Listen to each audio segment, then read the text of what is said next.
গল্প ফ্লেকাচো। কলমে সাদিয়া শওকত বাবলি। সূচনা পর্ব। সামান্য এক ড্রিভারের মেয়ে হয়ে এসেছ বিভা ইয়াফির নিকট আশ্রয় চাইতে। তোমার সাহস দেখে আমি অবাক না হয়ে পারলাম না। সম্মুখে অবস্থানরত ব্যক্তির কণ্ঠে উচ্চারিত এমন অপমানজনক কথা কর্ণে পৌঁছাতেই চোখ তুলে তাকালো রূপন্তী।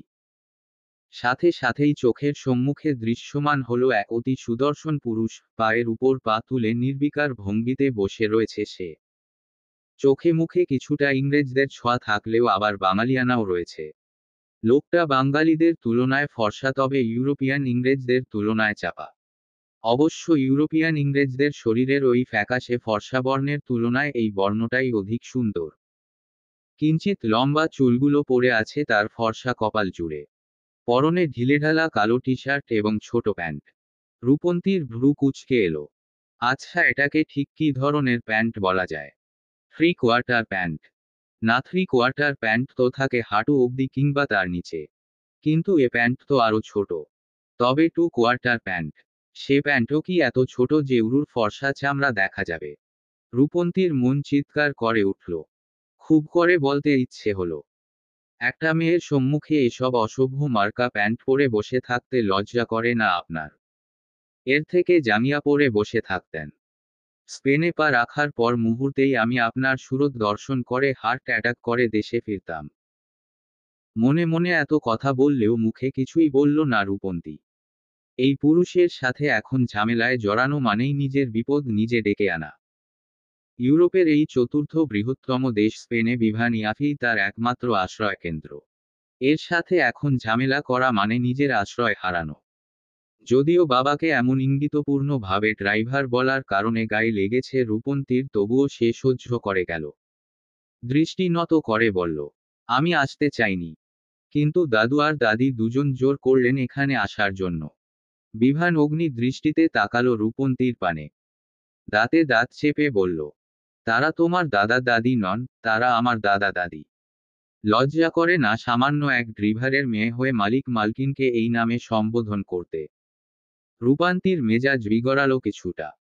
বারবার তার বাবাকে এই ড্রাইভার ড্রাইভার না করলেই কি নয়। হ্যাঁ, মানছে তার বাবা বিভানদের বাড়িতে গাড়ি চালনার কাজ করে। তাই বলে বারবার তার বাবাকে ছোট করতে এই কথাটা উল্লেখ করতে হবে? বাবা যাই করুক না কেন কোনো সন্তানই তার বাবার অপমান মেনে নিতে পারে না। রূপন্তী দাঁতে দাঁত চাপল। প্রথমবার নিজেকে নিয়ন্ত্রণ করে চেপে গেলেও এবার কিছুটা শক্ত কণ্ঠেই জবাব দিল, আপনার দাদা দাদি আমাকে সেই অধিকার দিয়েছেন বলেই তাদের আমি দাদা দাদি বলে সম্বোধন করেছি। নয়তো অধিকার চর্চা করে কারো সাথে সম্পর্ক পাতানো আমার ধাতে নেই। বিভানের চোখ মুখ শক্ত হলো। উঠে দাঁড়ালো সে। রূপন্তীর চারপাশে ঘুরে ঘুরে পর্যবেক্ষণ করতে শুরু করলো মেয়েটাকে। রূপন্তীকে সে দেখেছে বহু বছর আগে, অর্থাৎ এ দেশে আসার আগে। তখন আর রূপন্তীর বয়স কতই বা হবে? এই 12 কিংবা 13 বছর। আর তার বয়স ছিল মাত্র 18। সেই মেয়েটা এখন কত বড় হয়ে গেছে। অনার্স শেষ করে মাস্টার্সের জন্য এসেছে স্পেনে। শারীরিক কাঠামোও বেশ ভালো। কিশোরী দেহ ছেড়ে শরীরের ভাঁজে ভাঁজে ছড়িয়ে পড়েছে এক প্রাপ্তবয়স্কা নারীর মোহনীয় দেহাবরণ। ফর্সা গায়ের রং, হ্যাংলা পাতলা লতানো দেহটা। লম্বায় বিভানের বক্ষ অবধি। কি ভেবে যেন ওষ্ঠ বাঁকিয়ে হাসল বিভান। শীতল কণ্ঠে বলল, আমার খেয়ে আমার পরে আবার আমার মুখের উপরেই জবাব দিচ্ছ। একদম বাবার মতোই অকৃতজ্ঞ হয়েছ। রূপন্তী তীক্ষ্ণ দৃষ্টিতে তাকালো বিভানের পানে। এই খাওয়ার খোঁটাটা ঠিক পছন্দ হলো না তার। এতক্ষণের বিগড়ানো মেজাজটা আরো বিগড়ালো মেয়েটার। হতে পারে সে সামান্য একটা ড্রিভারের মেয়ে, কিন্তু তাই বলে আত্মসম্মানহীন নয় যে কেউ তাকে খাবার খোঁটা দিবে আর সে চুপচাপ হজম করে যাবে। দাঁতে দাঁত চাপল রূপন্তী। কাঠ কাঠ কণ্ঠে বলল, আমরা আপনার খাইও না পড়িও না। আমার বাবার বেতন দেন আপনার দাদা অর্থাৎ মিস্টার জালাল আহমেদ। তাও ফাও না। আমার বাবা আপনাদের গাড়ি চালান, পরিশ্রম করেন। তার পরিশ্রমের বিনিময়ে টাকা দেওয়া হয়, বসিয়ে বসিয়ে নয়। বিভান কিঞ্চিত সময় নিয়ে তাকিয়ে রইল রূপন্তীর পানে। অতঃপর অত্যন্ত শীতল কণ্ঠে বলল, গেট আউট। দেখুনা। এইটুকু বলেই থামতে হলো রূপন্তীকে। বিভান হুঙ্কার তুলল সাথে সাথে। অত্যন্ত ক্রোধের সাথে বলল, get out you stupid girl. Rupanti কেঁপে উঠল বিভানের হুঙ্কারে। সাথে সাথে ক্রোধ বাড়ল ভীষণ। ছেলেটা তাকে কি বলল? স্টুপিড মানে বেকুব? রূপন্তী কটমট করল, তবে বলল না কিছুই। রাগে ক্ষোভে কোনো দিক বিবেচনা না করেই বাংলাদেশ থেকে আনা লাগেজটা নিয়ে বেরিয়ে গেল বাড়ি থেকে। বিভান দিশেহারা হলো তীব্র ক্রোধে। এলোমেলো দৃষ্টি ফেলে পাশেই কাচের তৈরি টি টেবিলের উপর থেকে নিজের মোবাইলটা হাতে তুলে নিল। সর্পের ন্যায় কণ্ঠে ফোঁস ধ্বনি তুলে কল লাগালো বাংলাদেশি একটা নাম্বারে। জুবায়েদা বেগম শুয়েছিলেন একটু। ইদানিং হাঁটুর ব্যথাটা বেড়েছে ভীষণ। রূপন্তী দেশে থাকতে সে বেশ সুন্দর করে তেল মালিশ করে দিত, কিন্তু এখন কে দিবে? মেয়েটাকে তো তিনিই পড়ার জন্য স্পেনে পাঠিয়ে দিয়েছেন। অবশ্য এতে তার আফসোস নেই কোনো। এটা ওই মেয়েটার প্রাপ্য ছিল। রূপন্তী মেয়েটা মেধাবী ভীষণ। তাছাড়া যখন নিজের ছেলের বউকে হারিয়ে নিঃস্ব হয়ে পড়েছিলেন তিনি এবং তার স্বামী, তখন ওই রূপন্তীর পরিবারই সঙ্গী হয়ে উঠেছিল তাদের। নাতিটা তো বাবা মায়ের মৃত্যুর পর সেই কবেই পাড়ি দিয়েছে ইউরোপের দেশে। হতে পারে রূপন্তীর বাবা সালাম হোসেন তাদের বাড়ির ড্রাইভার, কিন্তু সে আর তার পরিবার তাদের দুই বুড়ো বুড়ির জন্য যা করেছেন সে হিসেবে এইটুকু কিছুই না। তপ্ত নিঃশ্বাস ফেললেন জুবাইদা বেগম। এর মধ্যেই তার পাশে পড়ে থাকা মুঠোফোনটা বেজে উঠল কর্কশ ধ্বনিতে। চমকে উঠলেন বৃদ্ধা। ইদানিং একটু শব্দেই চমকে উঠেন তিনি, বুক ধড়ফড় করে। হয়তো বুড়ো হয়েছে তাই। জুবাইদা বেগম পাশের মোবাইলটা হাতে তুলে নিলেন। স্ক্রিনের পানে তাকিয়ে ওষ্ঠে হাসি ফুটে উঠল তার। তার নাতি বিভান এতদিন পর কল করেছে। এমনি সময় তো সে কল করলেও রিসিভ করে না। এই যে গত কয়েকদিন ধরে রূপন্তীর কথাটা বলার জন্য কতবার কল করলো, অথচ এবারও ধরল না ছেলেটা। শেষে বাধ্য হয়ে মেয়েটাকে ঠিকানা দিয়ে একা একাই পাঠিয়ে দিতে হলো দূরদেশে। জুবাইদা বেগম কল ধরলেন। প্রফুল্ল চিত্তে বললেন, হ্যালো বিভান দাদু ভাই, কেমন আছিস? বিভান জুবাইদা বেগমের কথার উত্তর দিল না কোনো। সরাসরিই বলল, একটা ড্রিভারের মেয়েকে টাকা খরচ করে স্পেনে পাঠিয়েছ, তাও পড়াশোনার তাগিদে। বড়ই আশ্চর্য বিষয় দাদি আপু। কথাটা বলে একটু থামল বিভান। দাঁতে দাঁত চেপে বলল, আমার কাছে ওকে পাঠিয়েছ কেন? সালাম হোসেনের মেয়েকে তুমি স্পেনে কেন পাঠিয়েছ? জুবাইদা বেগম কিঞ্চিত রেগে গেলেন বিভানের কথায়। থমথমে কণ্ঠে বললেন, ওর যোগ্যতা ছিল বলেই পাঠিয়েছি। মেয়েটা পড়াশোনায় ভালো। তাছাড়া ভুলে যেও না, তোমার বাবা মায়ের মৃত্যুর পর তুমি আমাদের ছেড়ে গেলেও ওরা ছেড়ে যায়নি। আমি আর তোমার দাদা যখন একা হয়ে পড়েছিলাম তখন ওরাই আমাদের দেখেছে। সেই হিসেবে রূপন্তীর স্বপ্ন পূরণ করা আমার দায়িত্ব ছিল। বিভান ওষ্ঠ বাঁকালো। তাচ্ছিল্যের স্বরে বলল, দায়িত্ব, তাও একটা খুনির মেয়ের জন্য? জুবাইদা বেগম চটলেন। থমথমে কণ্ঠে বললেন, ওটা কোনো খুন ছিল না বিভান। ওটা একটা অ্যাক্সিডেন্ট ছিল। বিভান চেঁচিয়ে উঠল। অগ্নিকণ্ঠে বলল, কোনটা অ্যাক্সিডেন্ট ছিল? আমার বাবা মাকে আমার থেকে কেড়ে নেওয়া, ছোট বয়সে আমাকে এতিম করা, আমাকে নিঃস্ব করা। কোনটা অ্যাক্সিডেন্ট ছিল? তুমি এখনো আমাকে সমর্থন না করে সেই খুনিদের সমর্থন করছো দাদি আপু। কথাগুলো বলতে বলতেই বিভান নিজের কান থেকে মোবাইলটা সরিয়ে নিল। তীব্র ক্রোধে ছুঁড়ে মারল কাচের টেবিলের উপর। সাথে সাথেই ঝনঝন শব্দ করে টেবিলটা ভেঙে গেল। বিভান চেঁচিয়ে উঠল। উঁচু কণ্ঠে ডাকল, গার্ডস, গার্ডস। সাথে সাথে দুইজন বিদেশি শক্তপোক্ত পুরুষ ছুটে এসে দাঁড়ালো বিভানের সম্মুখে। ইংরেজি বাক্যে বলল, জি স্যার। বিভানের চোখ মুখ শক্ত হলো আরো। আদেশের স্বরে বলল, একটু আগে যে মেয়েটা বাড়ি থেকে বেরিয়ে গেল তাকে খুঁজে বের করে এক্ষুনি এ বাড়িতে নিয়ে আয়। আদেশ পেতেই গার্ডস দুইজন দ্রুত বেরিয়ে গেল। বিভান তাকালো ভাঙা টেবিলটার পানে। হিসহিসিয়ে বলল, তোর বাবার করা কৃতকর্মের শাস্তি এবার তুই পাবি। তোর বাবা যেমন আমাকে এতিম করেছে, আমাকে নিঃস্ব করেছে, তেমনি তোকেও আমি নিঃস্ব করব। তোর জীবন ধ্বংস করে দেব আমি।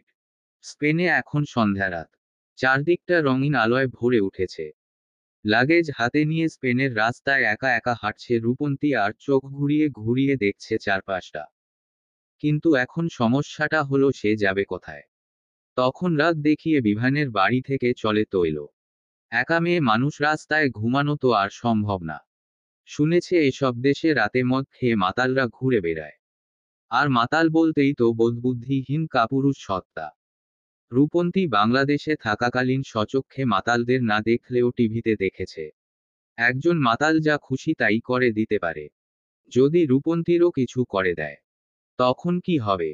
এদেশের হালচাল, মানুষজন কিছুই তো চিনে না রূপন্তী। মনে মনে ভয় পেল মেয়েটা। কেন যে সে বাংলাদেশ ছেড়ে ভিনদেশে আসতে গেল কে জানে। এর থেকে নিজের দেশই ভালো ছিল। রূপন্তী ছোটবেলা থেকেই পড়াশোনায় ভালো ছিল বেশ। আর প্রায় বেশিরভাগ ভালো শিক্ষার্থীদেরই স্বপ্ন থাকে ইউরোপীয় কোনো দেশ বা অন্য কোনো মহাদেশের ভালো দেশে পড়তে যাওয়া। রূপন্তীরও সেই স্বপ্নই ছিল, আর এই কথা একদিন মজার ছলেই সে বলেছিল জুবাইদা বেগমকে। বৃদ্ধ মহিলা নিজের মনে গেঁথে নিয়েছিলেন মেয়েটার স্বপ্নকে। তারপর যখনই মেয়েটার অনার্সের ইতি ঘটল, জুবাইদা বেগম রূপন্তীর সম্মুখে প্রস্তাব রাখলেন মাস্টার্সের জন্য স্পেনে যাওয়ার। যেহেতু স্পেনে জুবাইদা বেগমদের ব্যবসার একাংশ রয়েছে, বাড়ি রয়েছে, আবার বিভানও সেখানে বসবাস করছে অনেক বছর ধরে, তাই এই দেশটাতেই রূপন্তীকে পাঠানোর ক্ষেত্রে বেশি ভরসা করেছিলেন বৃদ্ধা মহিলা। যদিও জুবাইদা বেগমের অর্থে এদেশে আসার পক্ষপাতী ছিল না রূপন্তী, তবে পরে সকলের জোরাজুরিতে চলে এলো। কিন্তু এখানে এসে কি হলো? প্রথম দিনেই ঘরের বাহিরে আর রাস্তায় স্থান। কি চমৎকার ভাগ্য রূপন্তীর! কথাগুলো ভাবতে ভাবতে আনমনেই রাস্তার পাশ ঘেঁষে হাঁটছিল মেয়েটা। এর মধ্যে হুট করেই কোথা থেকে একটা বর্ষর গাড়ি এসে ব্রেক কষল রূপন্তীর সম্মুখে, অর্থাৎ ফুটপাত। রূপন্তী হকচকিয়ে উঠল, ভয় দুই কদম পিছিয়ে গেল অতি দ্রুত। হৃদস্পন্দনও গাঢ় হয়ে উঠল মেয়েটার। আর একটু হলেই প্রাণটা বুঝি চলে যেত তার। রূপন্তী বুকে হাত দিল, জোরে জোরে নিঃশ্বাস নিল কয়েকটা। সাথে বিরক্তও হলো বেশ। বাংলাদেশে বসে যতদূর সে ইউরোপীয় দেশগুলো সম্পর্কে শুনেছে তাতে জানত ইউরোপীয় দেশগুলো ভীষণই নিয়মশৃঙ্খলা পরিপূর্ণ। তাদের সব ব্যাপারে নিয়ম রয়েছে। তবে কি তা মিথ্যা ছিল? ফুটপাতে গাড়ি উঠিয়ে দেওয়া কি কোনো নিয়মশৃঙ্খলার মধ্যে পড়ে? রূপন্তীর ভাবনার মধ্যেই কালো গাড়ির দরজা খুলে বেরিয়ে এলো লম্বাটে শক্তপোক্ত পেশিবহুল দেহের দুইজন বিদেশি, অর্থাৎ এদেশি পুরুষ। তাদের মধ্যে একজন বেশ নম্রভাবেই ইংরেজি বাক্যে বলল, ম্যাম, আপনাকে আমাদের সাথে যেতে হবে। রূপন্তী চিনল না এ পুরুষ দুইজনকে। হৃদয়ে ভয় জন্মালো তার। এরা আবার তাকে নিতে এসেছে কেন? মতলব কি এদের? তাকে রাস্তায় একা একা ঘুরতে দেখে খারাপ মতলব নিয়ে আসেনি তো? সরল মনে এদের কথা বিশ্বাস করে এদের সাথে গিয়ে পড়ে দেখা যাবে কোনো খারাপ স্থানে নিয়ে বিক্রি করে দিয়েছে তাকে।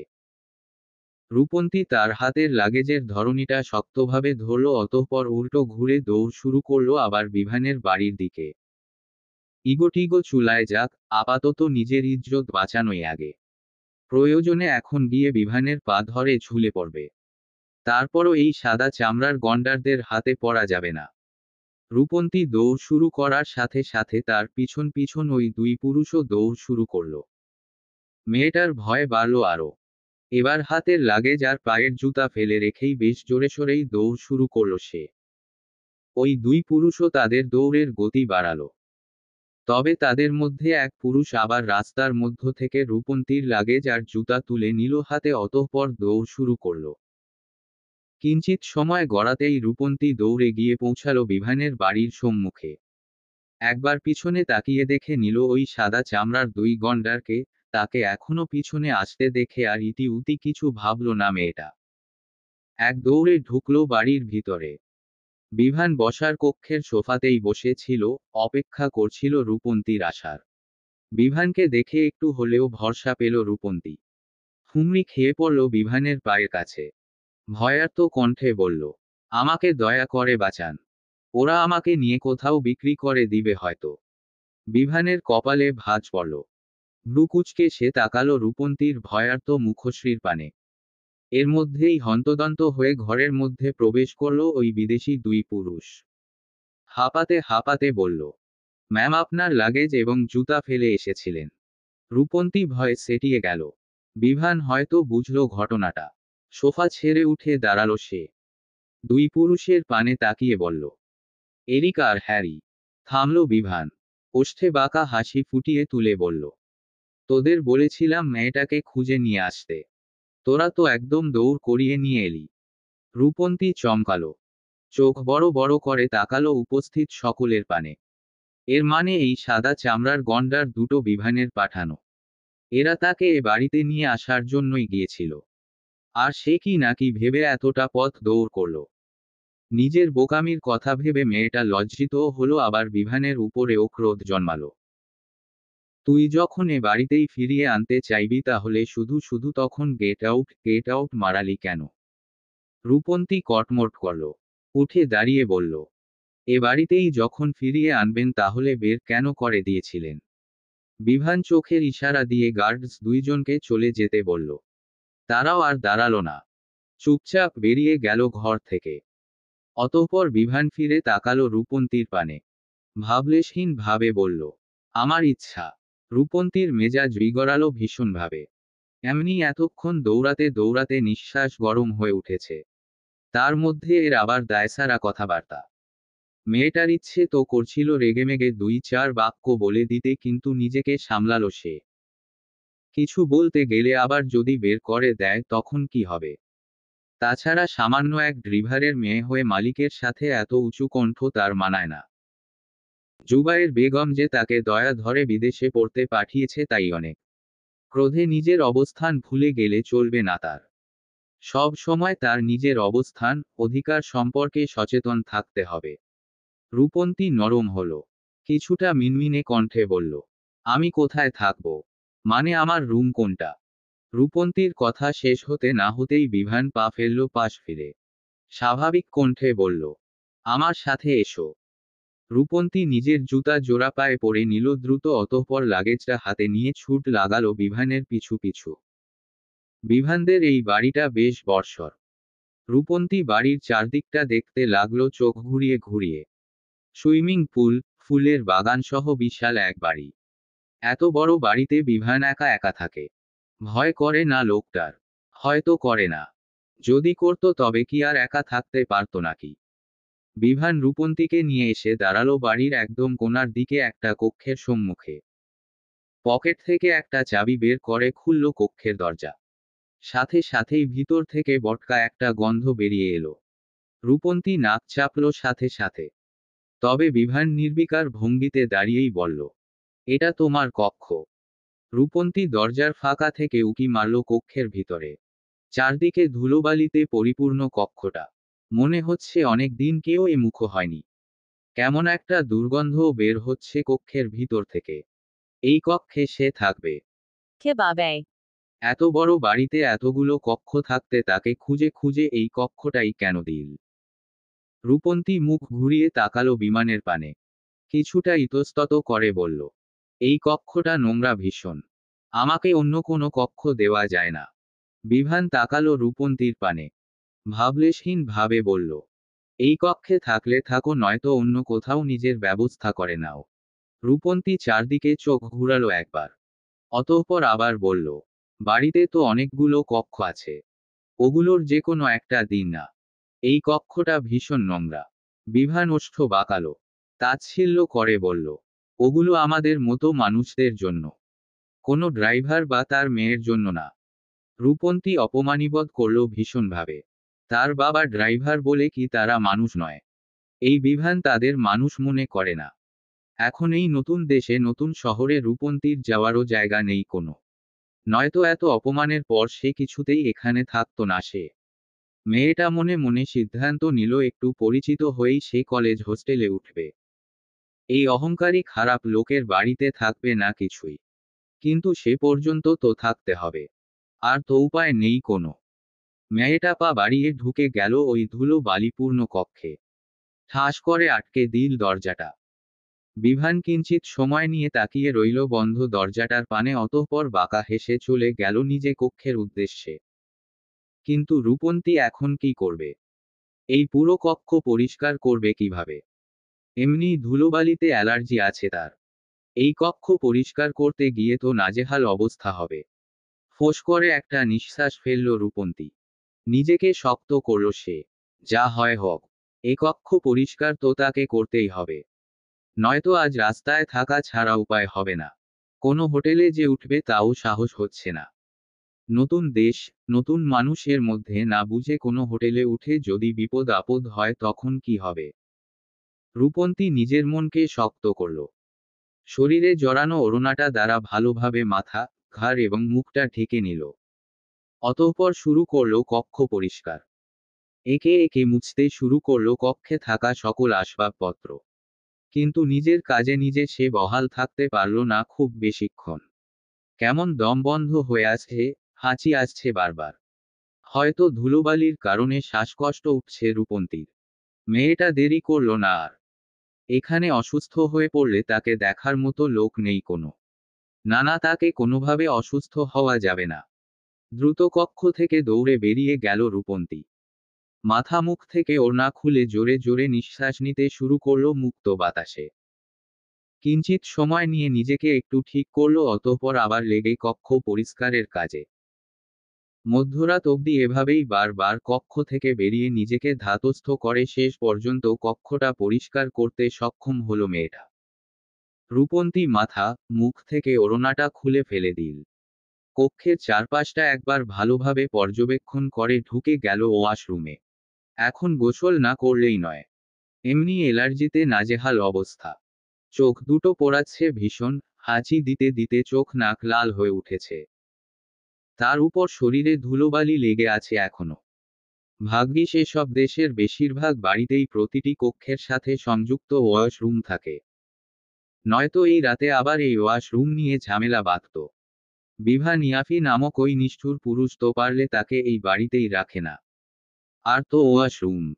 রূপন্তী বেশ কিছুটা সময় নিয়ে ভালোভাবে গোসল সেরে বেরিয়ে এলো। শরীরটা এখন একটু হালকা মনে হচ্ছে। কিন্তু অ্যালার্জির কারণে নাক টানাটানি আর হাঁচি বন্ধ হয়নি। মেয়েটা মাথার চুলগুলো কোনো রকমে একটু মুছে শুয়ে পড়ল বিছানায়। তবে বেশি সময় নিয়ে শুয়ে থাকতে পারল না সে। ক্ষুধায় পেটের মধ্যে ইঁদুর দৌড়াচ্ছে। সেই যে প্লেনে ওঠার আগে সে খেয়েছিল, তারপর আর পেটে তেমন কিছু পড়েনি। প্লেনে থাকা অবস্থায় খাবার দেওয়া হয়েছিল, তবে সে খাবারের স্বাদ ভিন্ন ছিল যা রূপন্তীর জিহ্বাকে প্রশান্তি দিতে পারেনি। ফলস্বরূপ আর পেটেও জায়গা করে নিতে পারেনি খুব বেশি। ক্ষুধা দমনের জন্য অল্পই খেয়েছিল। তাছাড়া একা বাংলাদেশ থেকে এই দূরদেশে এসেছে। এখানে এসে কি করবে? কোথায় যাবে? বিভানকে খুঁজে পাবে তো? যদি সে বিভান অবধি না পৌঁছাতে পারল তখন কি করবে? মস্তিষ্কে বিভিন্ন ধরনের চিন্তা নিয়েও খেতে পারেনি মেয়েটা। আর তারপর তো এখানে এসে আরেক ঝামেলা। তপ্ত নিঃশ্বাস ফেলল রূপন্তী। বিছানা ছেড়ে উঠে বসল সে। নিজের পার্স ব্যাগের মধ্যে কিছুটা সময় নিয়ে হাতাহাতি করে বেরিয়ে পড়ল কক্ষের বাইরে। এই মধ্যরাতে বাইরের দোকান পাট নিশ্চয়ই সব বন্ধ। বাইরে খাবার পাওয়ার উপায় নেই। এখন রান্নাঘরটা খুঁজতে হবে। হয়তো ওখানে খাওয়ার মতো কিছু পাওয়া যাবে। রূপন্তী এদিক ওদিক ঘুরে রান্নাঘর খুঁজতে লাগল। কিছুটা সময়ের মধ্যে খুঁজে পেয়েও গেল সে। বেশি ইতিউতি না ভেবে রান্নাঘরে ঢুকে পড়ল মেয়েটা। ফ্রিজ খুলে খুঁজতে শুরু করল খাবার কিছু। কিন্তু আশ্চর্যের বিষয় হলো ফ্রিজ ভর্তি কোল্ড ড্রিঙ্কস ছাড়া কিছুই নেই। রূপন্তী অবাক হলো। এই লোক কি এই কোল্ড ড্রিঙ্কস ব্যতীত কিছু খায় না? এসব পানীয় খেয়ে বেঁচে আছে কিভাবে? রূপন্তী একরাশ হতাশা নিয়ে ফ্রিজ বন্ধ করল। রান্নাঘরে ঘুরে ঘুরে খুঁজতে লাগলো অন্য কিছু। খুঁজতে খুঁজতে একটা বড় কৌটার মধ্যে কিছু ইনস্ট্যান্ট নুডলস পেল। ভাতপ্রিয় বাঙালিদের এসব খাদ্য দেখলে নিজেকে অসহায় ব্যতীত কিছুই মনে হবে না। তবুও কিছু করার নেই। বাঁচতে হলে খেতে হবে। ক্ষুধায় পেটের মধ্যে নাড়িভুড়িও গুরু গুরু ধ্বনি তোলা শুরু করেছে। রূপন্তী একটু সময় নিয়ে চুলায় পানি গরম করল। অতঃপর সে পানি নুডলসের মধ্যে ঢেলে পা বাড়িয়ে এসে বসল বসার কক্ষের সোফায়। একটা চামচ দিয়ে কয়েক চামচ নুডলস মুখে তুলল। হুট করেই পায়ের কাছে কিছু একটা টের পেল। কেমন নরম নরম আবার নড়ছে। রূপন্তী চমকে উঠল, ভীত হলো তার হৃদয়। ভয়ার্ত দৃষ্টিতে তাকালো পায়ের পানে। চোখে পড়ল একটা ছোট শুভ্র রঙা বিদেশি কুকুর ছানাকে। কেমন লেজ নাড়িয়ে নাড়িয়ে তার পায়ের কাছে ঘুরঘুর করছে। হয়তো তারও ক্ষুধা লেগেছে, কিন্তু বোবা প্রাণী, নিজের মনের কথা বলতে পারছে না। রূপন্তী বুঝল না এই প্রাণীটিকে। ভয়ে লাফিয়ে উঠল সে। চিৎকার করে বলল, এই যা যা। হুস হুস। কুকুর ছানাটা গেল না, উল্টো রূপন্তীর নিকটে আরো ঘেঁষল। নিজের নরম পশমের দ্বারা উষ্ণ পরশ দিল রূপন্তীর পায়ে। মেয়েটা এবার আরো জোরে চিৎকার করে উঠল। গলা বাড়িয়ে বলল, এটাকে এখানে পালে কে? আল্লাহ গো, আমি বোধ হয় শেষ। একটা কামড় 14টা ইনজেকশন। বিভান কেবলই একটু ঘুমিয়েছিল। এর মধ্যেই বসার কক্ষ থেকে চিৎকার চেঁচামেচির শব্দ কর্ণকুহরে পৌঁছালো তার। বেচারা বিরক্ত হলো বেশ। একে তো তার শান্তিপ্রিয় জীবনে উটকো ঝামেলা হয়ে বাড়িতে পা রেখেছে এই নারী। এখন কি তার রাতের ঘুমটাও সহ্য হচ্ছে না এর? বিভান দাঁতে দাঁত চাপল। কটমট করে বিছানা ছেড়ে উঠে দাঁড়ালো সে। ধূপ পা ফেলে এগিয়ে এলো বসার কক্ষে। সাথে সাথেই থমকে গেল বিভান। হৃদস্পন্দন গাঢ় হলো তার। রূপন্তীর রূপ যেন বিভানের হৃদয়ের ঝড়ের ন্যায় আঘাত হানল। সম্ভবত সদ্য গোসল করেছে মেয়েটা। লম্বা চুল বেয়ে টপটপ করে পানি ঝরছে এখনো, মুখশ্রীটা পরিষ্কার কোমল মনে হচ্ছে, নাকের ডগাটা লাল হয়ে উঠেছে। কি স্নিগ্ধ ফুলের ন্যায় লাগছে এই মুহূর্তে মেয়েটাকে। বাঙালিদের ন্যায় থ্রি পিস পরে সতর ঢাকা অবস্থাতেও মেয়েটাকে ভীষণ আবেদনময়ী মনে হচ্ছে বিভানের নিকট, কেমন ঘোর লেগে যাচ্ছে তার এই আকাশ পাতাল ভাবনার মধ্যেই রূপন্তী আবার চেঁচিয়ে উঠল। বিভানের পানে তাকিয়ে বলল, আপনার কুত্তার বাচ্চাটাকে নিন। এটা কামড়ে দিবে আমাকে। বিভানের ঘোর কাটল। কপালে ভাঁজ পড়ল গুটি কয়েক। এই মেয়েটা কাকে কুত্তার বাচ্চা বলল? তার ছুঁইটিকে। বিভান হাঁটু মুড়ে নিচে বসল। থমথমে কণ্ঠে ডাকল, এদিকে আয় টাইগার। সাথে সাথে কুকুর ছানাটা লেজ নাড়াতে নাড়াতে ছুটে গেল বিভানের নিকটে। বিভান দুই হাতে যত্ন করে কোলে তুলে নিল টাইগারকে। রূপন্তী যেন হাঁফ ছেড়ে বাঁচল। এতক্ষণে প্রাণে প্রাণ ফিরে পেল মেয়েটা। জোরে জোরে কয়েকটা নিঃশ্বাস নিয়ে তাকালো বিভানের পানে। কিছুটা রুক্ষ কণ্ঠে বলল, নিজের কুত্তার বাচ্চা নিজের সাথে রাখবেন, এভাবে ঘরের মধ্যে খোলা ছেড়ে দিবেন না। বিভান টাইগারকে কোলে নিয়েই উঠে দাঁড়ালো। রক্তচক্ষু নিয়ে তাকালো রূপন্তীর পানে। অত্যন্ত ক্রোধের সাথে বলল, তোমার সাহস হলো কি করে ওকে কুত্তার বাচ্চা বলার? ওর নাম tiger, only tiger, not your কুত্তার বাচ্চা। রূপন্তী ভরকে গেল কিঞ্চিত। বিদেশের মাটিতে এসে এখন কুত্তার বাচ্চাকেও কুত্তার বাচ্চা বলা যাবে না, বলতে হবে টাইগার মানে বাঘ। অবশ্য বাঙালিরা বাঘকে যদি কুত্তার বাচ্চা বলে গালি দিতে পারে, সেখানে কুত্তার বাচ্চাকে টাইগার বলা খুব বড় কিছু নয়। রূপন্তী চোখ তুলে তাকালো বিভানের পানে। আমতা আমতা করে বলল, ওই তো একই হলো। তো আপনার টাইগারকে আপনার কাছেই রাখুন না, এভাবে ঘরের মধ্যে ছেড়ে দিবেন না। বিভান তীক্ষ্ণ দৃষ্টিতে তাকালো রূপন্তীর পানে। থমথমে কণ্ঠে বলল, আমার বাড়ি, সুতরাং আমার টাইগারকে আমি যেখানে ইচ্ছে সেখানে ছেড়ে দেব। তুমি বলার কে? এইটুকু বলে থামল বিভান। নিজের কোল থেকে কুকুর ছানাটাকে নিচে মেঝেতে ছেড়ে দিল। বাঁকা হেসে বলল, এখন তো আরো বেশি ছাড়ব। রূপন্তী সাথে সাথে তার নুডলসের বাটিটা হাতে তুলে নিল। ভয়ার্ত চোখ মুখ নিয়ে দৌড় শুরু করল নিজের কক্ষের পানে। বিভানের ওষ্ঠে হাসি ফুটে উঠল। একজন মানুষ যে সাধারণ একটা কুকুর ছানাকে এতটা ভয় পেতে পারে জানা ছিল না তার। যেখানে স্পেনের বিভিন্ন বাড়িতে শখ করে কুকুর লালন পালন করা হয়, সেখানে এই মেয়ে নাকি কুকুর ছানাকে ভয় পায়। বিভান ওষ্ঠে হাসি ধরে রেখেই টাইগারকে আবার কোলে তুলে নিল। টাইগার তার জিহ্বা বের করে লোহান শুরু করল বিভানের হাত। এর মধ্যেই রূপন্তী আবার ছুটে এলো সেখানে। কুকুর ছানার পানে একবার ভয়ার্ত দৃষ্টিতে তাকিয়ে ঝটপট করে বিভানের এক হাত টেনে নিল নিজের পানে। দ্রুত সে হাতের উপরে কিছু টাকা ধরিয়ে দিয়ে পিছন ঘুরে আবার নিজের কক্ষের পানে হাঁটা শুরু করল। যেতে যেতে বলল, আপনার নুডলসের টাকা আবার কখন বলবেন? সামান্য এক ড্রিভারের মেয়ে হয়ে আমার ঘরের নুডলস কেন খেয়েছো? তাই যা খেয়েছি তার অর্থ পরিশোধ করে দিয়ে গেলাম। চোয়াল শক্ত হলো বিভানের। ক্রোধে দিশেহারা হলো হৃদয়। মেয়েটা কি তাকে অপমান করে গেল? টাকার গরম দেখালো তাকে। সামান্য একটা ড্রিভারের মেয়ে হয়ে কিনা বিভান ইয়াফিকে টাকার গরম দেখালো। বিভান কোল থেকে নামিয়ে দিল টাইগারকে। রক্তচক্ষু নিয়ে তাকালো রূপন্তীর চলে যাওয়ার পানে। শক্ত কণ্ঠে বলতে চাইল মেয়েটাকে কিছু একটা, কিন্তু তার আগেই রূপন্তী বিভানের দৃষ্টি সীমার বাহিরে।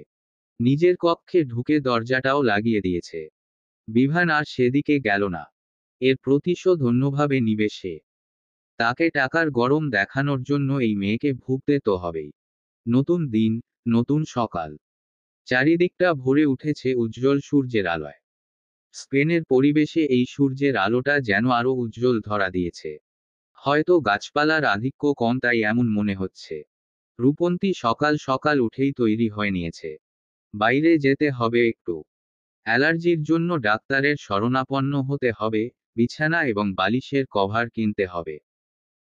তার কক্ষে যে কভার ছিল তা ধুলো বালিতে এতটাই নাজেহাল হয়ে পড়েছিল যে ব্যবহারের যোগ্য নয় আর। রাতে কভারহীন বিছানাতেই শুয়েছিল রূপন্তী, কিন্তু আজ যেন না কিনলেই নয়। তাছাড়া দেশে থাকতে একটা পরিচিত এজেন্সির সাথে এখানে এসে পার্ট টাইম জবের জন্য কথা বলেছিল, সেখানেও যেতে হবে। রূপন্তী কারো দয়ায় বাঁচাতে চায় না। এমনি জুবাইদা বেগম কম করেননি তার জন্য। তারপরও একবার ভেবেছিল এখানে এসে এই পার্ট টাইম জব নিয়ে বিভানের সাথে কথা বলবে বা সাহায্য চাইবে, কিন্তু তার যা ব্যবহার। তপ্ত নিঃশ্বাস ফেলল রূপন্তী। জামরঙা একটা থ্রি পিস শরীরে জড়িয়ে বেরিয়ে এলো বাইরে। আশেপাশে চোখ ঘুরিয়ে খুঁজল গতকাল তাকে আনতে যাওয়া লোক দুটোকে। ওই মানুষ দুটোই এখন তার ভরসা। নয়তো রূপন্তী এখানকার কিছুই চিনে না। ডাক্তার দেখাতে যাক আর বিছানার চাদর, সব স্থানেই একজন পরিচিত মানুষের প্রয়োজন রয়েছে, অন্তত তাকে সব চিনিয়ে দেওয়ার জন্য। রূপন্তী চারদিকে ঘুরতে ঘুরতেই দুজনের দেখা না পেলেও একজনের দেখা পেল। মেয়েটা এগিয়ে গেল সেদিকে। নম্র কণ্ঠে ইংরেজি বাক্যে বলল, আমি একটু হাসপাতালে এবং শপিংয়ে যেতে চেয়েছিলাম, কিন্তু আমি তো এখানকার কিছুই চিনি না। আপনি কি আমাকে একটু সাহায্য করবেন? বিদেশি যুবকটি ওষ্ঠ প্রসারিত করল। ভদ্রভাবেই বলল, অবশ্যই। রূপন্তীও কিঞ্চিত হাসল ছেলেটার সাথে। ইতস্তত করে শুধালো, আপনার নামটা? যুবকটি অত্যন্ত ভদ্রতার সাথে জবাব দিল, Erica. দুপুরের সময়। সূর্যটা ইতোমধ্যে আকাশের এক কোণা ছেড়ে মাথার উপরে চলে এসেছে। রূপন্তী আর এরিক মাত্রই তাদের কাজ শেষে দুপুরের খাবার খেয়ে বাড়িতে ফিরল। দুজনে কিছু একটা নিয়ে হাসাহাসি করতে করতে বাড়ির প্রবেশদ্বার থেকে ভিতরের দিকে পা রাখতেই ভেসে এলো বিভানের কণ্ঠস্বর। থমথমে কণ্ঠে সে বলল, ওখানেই দাঁড়া। দরজার সম্মুখেই দাঁড়িয়ে গেল দুজন। চোখ তুলে তাকালো সম্মুখ পানে। কেমন ফোলা ফোলা চোখ মুখ, কিঞ্চিত বড় চুলগুলো এলোমেলো হয়ে পড়ে রয়েছে বিভানের কপালের উপরে। হয়তো মাত্রই ঘুম থেকে উঠেছে। এই দুপুরে কিনা একজন সুস্থ সবল মানুষ ঘুম থেকে উঠেছে। বড়লোকের সব বিরাট কারবার। রূপন্তী আড়ালে ভেঙচি কাটল। মনে মনে বলল, নবাবজাদা কেবল উঠেছে ঘুম থেকে। তোকে উঠতে কে বলেছে? আর একটু ঘুমিয়ে থাকতি, আমি অন্তত একটু শান্তি পেতাম। মনে মনে কথাগুলো বললেও মুখে প্রকাশ করার সাহস হলো না রূপন্তীর। হাজার হলেও সে এখন বিভানের আশ্রয় আছে, যাকে এক কথায় বর্ণনা করলে হয় আশ্রিতা। এই মুহূর্তে এর সাথে ঝামেলা করলে নিজেকেই ঝামেলায় পড়তে হবে। পড়ে না হয় নিজের একটা ব্যবস্থা করে এই বদ লোকের মুখে ঝামা ঘষে দিয়ে চলে যাওয়া যাবে। রূপন্তীর ভাবনার মধ্যেই তাদের পানে এগিয়ে এলো বিভান। তীক্ষ্ণ দৃষ্টিতে পর্যবেক্ষণ করল এরিক এবং রূপন্তীকে। অতঃপর এরিকের পানে তাকিয়ে কড়া কণ্ঠে ইংরেজি বাক্যে শুধালো, কোথায় গিয়েছিলি? এরিক মাথা নুইয়ে নিল। নত স্বরে জবাব দিল, রূপন্তীর সাথে গিয়েছিলাম। উনার কিছু কেনাকাটা ছিল, তাই আর কি। বিভান এরিকের হাতের পানে তাকালো। দেখল বেচারার দুই হাত দখল করে রয়েছে কিছু সরঞ্জাম। তবে তা তার হৃদয়ে গাঁথল না। তার হৃদয়ে শুধুমাত্র একটা শব্দই আঘাত হানল আপাতত, তা হল রূপন্তী। এরিক মেয়েটার নাম ধরে ডাকছে এবং খুব সাবলীলভাবেই কণ্ঠে নামটা উচ্চারণ করছে। এইটুকু সময়ের মধ্যে দুজনের মধ্যে এমন কি কথা হয়েছে বা তারা এমন কোন সম্পর্কে আবদ্ধ হয়েছে যে নাম ধরে ডাকাডাকি পর্যন্ত চলে গিয়েছে? ড্রিভারের মেয়েটা কি এখন তার গার্ডকে হাত করার চেষ্টা চালাচ্ছে? বিভান নিজের ওষ্ঠ বাঁকালো। কিছুটা রসিয়ে রসিয়ে বলল, কাল পর্যন্ত ছিল ম্যাম। আজ এই একটু সময়ের মধ্যে হয়ে গেল রূপন্তী। ভালোই উন্নতি হয়েছে দেখছি। এরিক এলোমেলো দৃষ্টি ফেলল। আমতা আমতা করে বলল। না মেন। এইটুকু বলেই থামতে হলো তাকে। বিভান ধমকে উঠল, গলা বাড়িয়ে বলল, তুই আমার গার্ড নাকি এই সামান্য ড্রিভারের মেয়ের গার্ড? তোকে বেতন কে দেয়? কার কাছে জিজ্ঞেস করে তুই এই মেয়েটার সাথে গিয়েছিলি? এর সাথে যাওয়ার জন্য আমার কাছে একবারও অনুমতি চেয়েছিলি? এরিক জবাব দিল না কোনো। বিভান হুঙ্কার ছাড়ল আবারও, তেজস্বী কণ্ঠে বলল, বল আমার কাছ থেকে কোনো অনুমতি নিয়েছিলি? এরিক কেঁপে উঠল, মাথা নাড়িয়ে জবাব দিল, না। বিভান দাঁতে দাঁত চাপল, শক্ত কণ্ঠে বলল, তাহলে গিয়েছিলি কেন? আবার কুলির ন্যায় এর কিনে আনা জিনিসপত্র বহন করছিস। রূপন্তীর এ পর্যায়ে রাগ লাগলো একটু। তখন থেকে এসে এর চোটপাট দেখে যাচ্ছে। কিন্তু কেন? তাদের অন্যায় কথায় যে চোটপাট দেখাবে? এই দেশে নতুন এসেছে রূপন্তী। স্থান, পরিবেশ, মানুষ সবকিছুই তো তার অজানা। এমন পরিস্থিতিতে এরিক তাকে একটু সাহায্য করেছে, ব্যাস এইটুকুই। নিজে তো সাহায্য করবেই না, অন্য একজন করলেও দোষ। রূপন্তী ফুঁসে উঠল, কড়া গলায় বলল, উনি আমাকে সাহায্য করতে গিয়েছিলেন। মানুষ হিসেবে মানুষকে সাহায্য করতেই পারে, এটাই স্বাভাবিক। সবাইকে কি আপনার মতো কুচক্রী ভেবেছেন নাকি? বিভানের চোখে মুখে ক্রোধের আভা ছড়িয়ে পড়ল। তবে সে উত্তর দিল না রূপন্তীর কথার। একবার মেয়েটার পানে তাকালো না অবধি। দৃষ্টি এরিকের পানে নিবন্ধ রেখেই কঠিন কণ্ঠে বলল, তোর এই মাসের বেতন বন্ধ। প্রত্যুত্তরে এরিক প্রতিবাদ করল না বিন্দু মাত্র, বরং মাথা দুলিয়ে বিভানের কথায় সম্মতি প্রকাশ করে রূপন্তীর কেনা সামগ্রী সমূহ তাকে বুঝিয়ে দিয়ে বেরিয়ে গেল বাড়ি থেকে বাইরে। রূপন্তী অবাক হল। মাস শেষ বেতনটা সবারই ভীষণ আকাঙ্ক্ষিত। বেতনের আশায় তো মানুষ চাকরি করে। কেউ এই বেতন দ্বারা নিজের পরিবার চলায়, কেউ নিজেকে চালায়। অথচ এই লোক এরিকের বেতন বন্ধ করে দেওয়ার পরও কিছু না বলে, কোনরূপ প্রতিবাদ না করে সে নীরবে চলে গেল। আশ্চর্য তো। তবে ঘটনাটা যখন তার জন্য ঘটেছে তখন উত্তরটা সেই দিবে। তাকে সামান্য একটু সাহায্যের জন্য অন্য একজন মানুষের পুরো এক মাসের বেতন কেটে নেওয়া হবে, এটা মোটেই মানা যায় না। রূপন্তী ফোঁস করে একটা নিঃশ্বাস ছাড়ল। এরিকের সাফাই দিয়ে বলল, ও বেচারার কি দোষ? ওকে আমিই বলেছিলাম আমার সাথে যেতে। এর জন্য আপনি ওর বেতন কেটে নিবেন? এ কি ধরনের বর্বরতা? বিভান শীতল দৃষ্টিতে তাকালো রূপন্তীর পানে। ঠান্ডা অথচ গম্ভীর কণ্ঠে শুধালো, আমি কি করব না করব তা তোমার কাছে জিজ্ঞেস করে করতে হবে। কে তুমি? সাধারণ এক ড্রিভারের মেয়ে। দেখুন আপনি কিন্তু, তোমার মতো দুই পয়সার মেয়ের সাহস কি করে হলো আমার কর্মের কৈফিয়ত চাইতে এসেছো? পুনরায় বিভানের হুঙ্কারে কেঁপে উঠল রূপন্তী। সেই সাথে অপমানিত বোধ করল বেশ। কাল থেকে তো শুধুমাত্র ড্রিভারের মেয়ে করে এসেছে, এখন আবার বলছে দুই পয়সার মেয়ে। বাক্যটা আঘাত করল রূপন্তীর হৃদয়ে। চোখের কোণে অশ্রুকণার আবির্ভাব ঘটল না চাইতেন। লোকটা এসেছে পর থেকে তাকে অপমান করেই যাচ্ছে। কখনো বাবাকে নিয়ে, কখনো তাকে নিয়ে। নিহাত বিপদে পড়ে এখনো এমন এক লোকের ছায়াতলে আছে, নয়তো কখনো এর মতো মানুষের সাথে থাকতো না। রূপন্তীর আর তর্কে জোড়াতে ইচ্ছে হলো না। সে যা নিয়েই তর্কে জোড়াক না কেন, এই লোক ঘুরিয়ে ফিরিয়ে তাকে এবং তার বাবাকেই অপমান করবে। রূপন্তী চুপচাপ হাতের সরঞ্জাম নিয়ে পা বাড়ালো বাড়ির ভিতরের দিকে। ঠিক তখনই আবার মুখ খুলল বিভান। থমথমে কণ্ঠে বলল, দাঁড়াও। রূপন্তী থমকে দাঁড়ালো। বিভানের পানে না তাকিয়েই জবাব দিল, আবার কি? কোথায় যাচ্ছ? জাহান্নামে। রূপন্তীর রুক্ষ কণ্ঠস্বর। বিভান পাত্তা দিল না ততটা। বরং সে পূর্বের স্থান থেকে সরে এসে বেশায়েসি ভঙ্গিতে বসল সোফায়। ভাবলেশহীন ভাবে বলল, আমার জন্য রান্না করে রেখে তারপর যেথায় ইচ্ছে যাও। রূপন্তী ভ্রু কুঁচকাল। বিভানের পানে ফিরে তাকিয়ে বলল, আমি রান্না করব কেন? তাহলে তোমাকে কি আমার বাড়িতে বসিয়ে বসিয়ে খাওয়ানোর জন্য রেখেছি নাকি? আমার এত বড় আলিশান বাড়ির এক কক্ষে তোমার মতো এক ক্ষুদ্র ড্রিভারের মেয়েকে থাকতে দিয়েছি, এর মূল্য তো তোমাকে চুকাতে হবে, তাই না? সুতরাং আমি ভেবেছি তোমাকে এই বাড়িতে থাকতে দেওয়ার পরিবর্তে তুমি আমাকে রান্না করে খাওয়াবে। অর্থাৎ আজ থেকে তুমি আমার বাড়ির রান্নার লোক। থামল বিভান, আবার বলল, তোমার বাবা আমার বাড়িতে ড্রিভারের কাজ করেন আর তুমি করবে আমার রান্নার কাজ, একদম পারফেক্ট। কথাগুলো রূপন্তীর গায়ে লাগলেও ভীষণভাবে, তবে উত্তর দিল না কোনো। ভেবে দেখলো এই মুহূর্তে রান্নার কাজটা করাই তার জন্য ভালো হবে। অন্তত এই লোকের খোঁটা থেকে তো বাঁচতে পারবে। ফ্রিতে থাকতে দিয়েছে এই কথাটা আর উঠবে না, রূপন্তীরও নিজেকে আর অবহেলিত আশ্রিত মনে হবে না। সে তো ফ্রিতে থাকছে না, কাজের বিনিময়ে থাকছে। তপ্ত নিঃশ্বাস ফেলল মেয়েটা।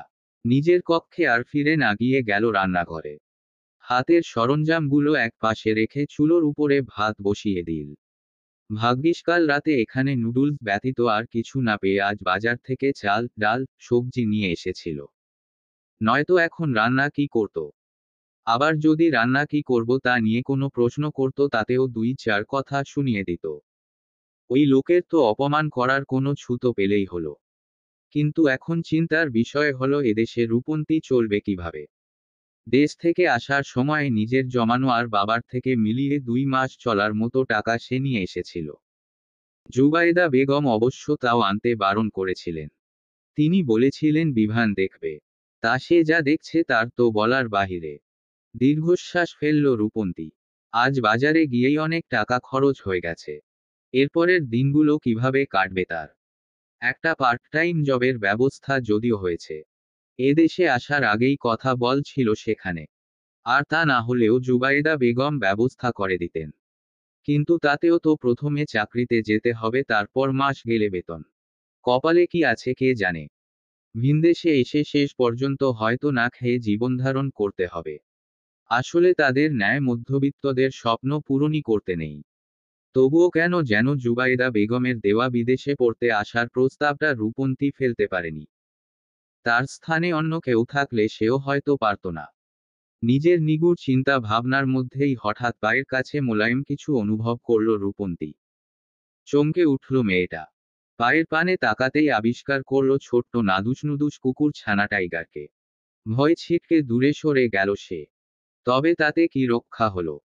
টাইগারের থেকে দূরে সরতে গিয়ে ভাত বসানো উত্তপ্ত পাতিলে হাত লাগল তার। পাতিলটা মুহূর্তেই ছিটকে এসে পড়ল মেয়েটার পায়ের উপরে। ফুটন্ত ভাতের পানি পায়ে পড়তেই গগনবিদারী চিৎকার করে উঠল রূপন্তী। আর্তনাদের সুরে বলল, আল্লাহ গো, মরে গেলাম গো! জলে গেল, জলে গেল! রূপন্তীর চিৎকারে রান্নাঘরের পানে ছুটে এলো বিভান। পরিস্থিতি দর্শনে চমকে উঠল সে, দিশেহারা হয়ে উঠল হৃদয়। দ্রুত এসে চুলাটা বন্ধ করে দিল বিভান, কোলে তুলে নিল রূপন্তীকে। হকচকিয়ে উঠল মেয়েটা। একদিকে পায়ের যন্ত্রণায় কলিজা পর্যন্ত জ্বলে যাচ্ছে, আরেকদিকে এক ভয়ঙ্কর পুরুষ তার দেহকে 2 হাতে স্পর্শে জড়িয়ে কোলে তুলে নিচ্ছে। হৃদয়ে এই মুহূর্তে অন্যরকম অনুভূতির আভাস জেগে ওঠার সম্ভাবনা নেই, তবে অস্বস্তি হচ্ছে। রূপন্তী কিছুটা অস্বস্তি নিয়েই ব্যথাতুর ভঙ্গিতেই বলল, কি করছেন কি? কোলে নিচ্ছেন কেন? নিচে নামান আমাকে। এমনি পাটা জ্বলে যাচ্ছে। বিভান তবুও তাকে নামালো না। কোলে নিয়েই বসালো কিচেন সিঙ্কের পাশে। পানির কলটা ছেড়ে পুড়ে যাওয়া পাটা টেনে নিয়ে ধরল সে পানির নিচে। হুট করে পোড়া স্থানটা পানির নিচে ধরতেই জ্বলে উঠল। বক্ষস্থান যেন খামচে ধরল কেউ। রূপন্তী চোখ মুখ বন্ধ করে করে নিল তৎক্ষণাৎ। দিক বেদিক শূন্য হয়ে হাত বাড়িয়ে শক্ত করে জড়িয়ে ধরল বিভানকে। থমকে গেল বেচারা, হৃদস্পন্দন গাঢ় হল। আকস্মিক এক নারীর স্পর্শে উত্তাল হয়ে উঠল ভিতরটা। এ কেমন অনুভূতি? এ কেমন অস্থিরতা? এমন অনুভূতি আগে কখনো তো টের পায়নি বিভান। রূপন্তীকে নিজের থেকে ঠেলে সরিয়ে দিতে চেয়েও পারল না সে। হাত দুটো কেমন অবশ হয়ে পড়েছে। ঝিমঝিম করছে মাথাটা।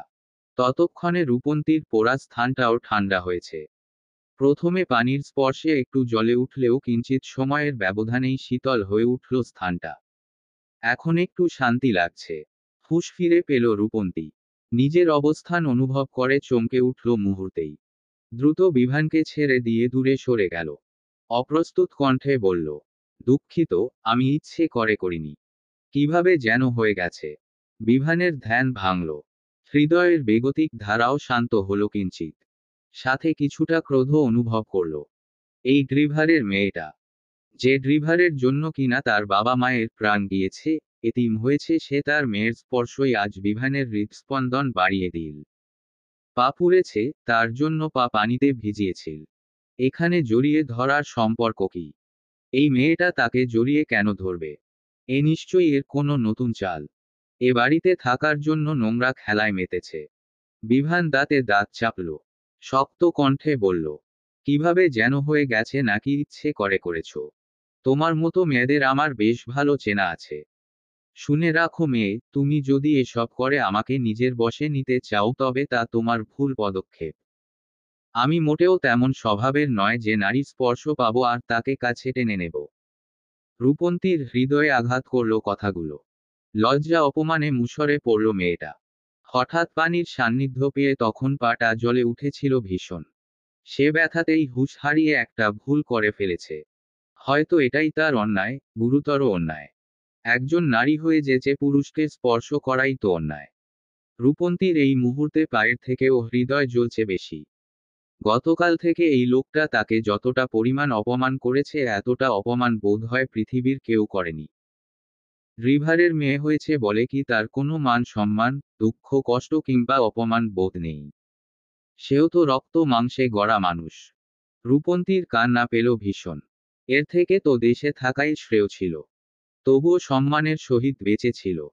পানির নিচ থেকে পা সরিয়ে নিচে নামল মেয়েটা। আর কোনো বাক বিতণ্ডায় না জড়িয়ে খুঁড়িয়ে খুঁড়িয়ে হাঁটা ধরল রান্নাঘরের বাইরের দিকে। বিভান বাধা প্রদান করল সাথে সাথে। ভ্রু কুঁচকে বলল, এ কি কোথায় যাচ্ছ? এখনো তোমার পা ঠিক হয়নি। রূপন্তী মলিন হাসল। তাচ্ছিল্য করে বলল, আমাদের মতো মেয়েদের এইটুকু ব্যথাতে কিছুই হয় না। সামলে নিতে পারবো নিজেকে। আপনাকে আর বোধ হয় আমার ব্যথা সারানোতে প্রয়োজন পড়বে না। নিজের কণ্ঠে তোলাধ্বনির সমাপ্তি ঘটিয়ে আর দাঁড়ালো না মেয়েটা। খুঁড়িয়ে খুঁড়িয়ে চলে গেল নিজ কক্ষে। বিভান এক দৃষ্টিতে চেয়ে রইল রূপন্তীর চলে যাওয়ার পানে। হৃদয়ের এক কোণে কেমন চিনচিনে ব্যথা নাড়াচাড়া দিয়ে উঠল বেচারার। অপরাধবোধে ঘিরে ধরেছে ভিতরটা। একটু আগে যে ঘটনাটা ঘটেছে বা রূপন্তীর পা পোড়ার নেপথ্যে তো সেই রয়েছে। বিভানী টাইগারকে পাঠিয়েছিল রূপান্তীকে বিরক্ত করার জন্য যাতে মেয়েটা ঠিকভাবে রান্না না করতে পারে। কিন্তু সেই বিরক্ত করা থেকে যে এত কিছু হয়ে যাবে বুঝতে পারেনি। বিভান রূপন্তীকে অপমান করতে চেয়েছে, শাস্তি দিতে চেয়েছে কিন্তু এতটাও চায়নি। হাত বাড়িয়ে টাইগারকে কোলে তুলে নিল সে। তপ্ত নিঃশ্বাস ফেলে গেল নিজের কক্ষে। এদিক ওদিক খুঁজে একটা বার্নিং ক্রিম বের করে হাতে নিল। রূপন্তীকে ক্রিমটা দিতে হবে। দরজার পানে পা বাড়িয়েও থেমে গেল আবার। সে যাবে তার বাবা মায়ের খুনির মেয়েকে বার্নিং ক্রিম দিতে? কখনো না। কিন্তু মেয়েটা যে কষ্ট পাচ্ছে ভীষণ। বিভান কোল থেকে নিচে নামালো টাইগারকে। হাতের ক্রিমটা টাইগারের মুখে গেঁথে দিল। আদেশের সুরে বলল, এটা তোর নতুন ম্যায়। থামল বিভান। মুখ বাঁকিয়ে আবার বলল, কিসের ম্যাম? ওই ড্রিভারের মেয়েটাকে দিয়ে আসবি। ইয়াহা! কুকুরটা কি বুঝলো জানা নেই। পিছন ঘুরে লেজ নাড়াতে নাড়াতে সে ছুটে গেল রূপন্তীর কক্ষের সম্মুখে। কক্ষের দরজাটা বন্ধ। কুকুর ছানাটা মুখে বার্নিং ক্রিমটা নিয়ে বেশ লাফালো। মাথা দ্বারা দরজায় আঘাত করে বুঝাতে চাইল দরজাটা খোলার কথার। কিন্তু কেউ দরজাটা খুলল না। হয়তো তার এই ইশারা বোঝেনি রূপন্তী। টাইগার মুখ বার্নিং ক্রিমটা নিচে মেঝেতে রাখল। অতঃপর কণ্ঠ উঁচু করে ঘেউ ঘেউ করে উঠল। রূপন্তী বসে ছিল বিছানাতেই। ভাবছিল তার দেশীয় জীবন এবং ভিনদেশী এই জীবন নিয়ে। এ দেশে সে এসেছে দুটো দিনও গড়ালো না। এর মধ্যেই অতিষ্ঠ হয়ে উঠেছে। ইচ্ছে হচ্ছে ছুটে দেশে চলে যেতে। আপন মানুষ আর পর মানুষের মধ্যকার পার্থক্যটা এই মুহূর্তে মেয়েটা টের পাচ্ছে হাড়ে হাড়ে। তপ্ত নিঃশ্বাস পেল মেয়েটা। নিজের ভাবনার মধ্যেই কুকুরের ডাক শ্রবণে চমকালো কিঞ্চিত। এ সময়ে আবার টাইগার এখানে কি করছে? রূপন্তী টাইগারকে ভয় পায় ভীষণ। অবশ্য দেশে থাকতে নিজ দেশীয় যে কুকুরগুলো সে দেখেছে সেগুলো কেমন দেখলেই তেড়ে আসত। অপরিচিত মানুষ দেখলে ঘেউ ঘেউ করে তারা করত। তাই কুকুরের প্রতি একটু ভয় কাজ করে তার। রূপন্তী টাইগারের ডাক শুনেও উপেক্ষা করল। ভয় বাইরে বেরুল না। কিন্তু কুকুরটা যে তার ডাকাডাকি থামাচ্ছেই না। লাগাতার ডেকে ডেকে কানে তালা লাগিয়ে দিচ্ছে একদম। দরজা খুলবে না করে উঠে দাঁড়ালো রূপন্তী। পাটা টেনে টেনে এগিয়ে গেল দরজার পানে। দরজাটা হালকা একটু ফাঁকা করেই দেখা পেল টাইগারের। মেয়েটাকে দেখেই টাইগার ডাকাডাকি থামালো। মেঝেতে ফেলে রাখা বার্নিং ক্রিমটা মুখে তুলে নিয়ে ভাসা ভাসা দৃষ্টিতে তাকালো রূপন্তীর পানে। দৃষ্টি দ্বারাই যেন বুঝিয়ে দিল, এটা পায়ে লাগিয়ে নাও, ব্যথা কমে যাবে। অবাক হলো রূপন্তী। একটা কুকুর কিনা তার পোড়া স্থানের ব্যথা লাঘবের জন্য ক্রিম নিয়ে এসেছে, অথচ একজন মানুষ হয়ে অপমান করল বিভান। রূপন্তী দরজাটা পুরোপুরি খুলে ফেলল এবার। কুকুরের প্রতি থাকা মনের মধ্যকার ভয়টা একটু দমিয়ে বসল টাইগারের পাশ ঘেঁষে। তার মুখ থেকে বার্নিং ক্রিমটা নিয়ে বলল, তুই একটা বোবা এবং ইতর শ্রেণীর প্রাণী হয়েও আমাকে যতটা বুঝলি, হয়তো একটা মানুষও আমাকে এতটা বুঝলো না রে টাইগার। রূপন্তীর ভীষণ ইচ্ছে হলো কুকুর ছানাটাকে একটু ছুঁয়ে দিতে। টাইগারের কোমল শুভ্র রঙা পশমের উপরে হাত বুলিয়ে দিতে ইচ্ছে হলো, কিন্তু সাহসে কুলালো না তা। টাইগারের পানে হাত বাড়িয়েও হাতটা আবার ফিরিয়ে নিল রূপন্তী। বার্নিং ক্রিমটা নিয়ে ঢুকলো কক্ষের ভিতরে, তবে দরজাটা খোলা রাখলো, হয়তো টাইগারের ভিতরে ঢোকার জন্য। কুকুর ছানাটিও লুফে নিল সে সুযোগটা।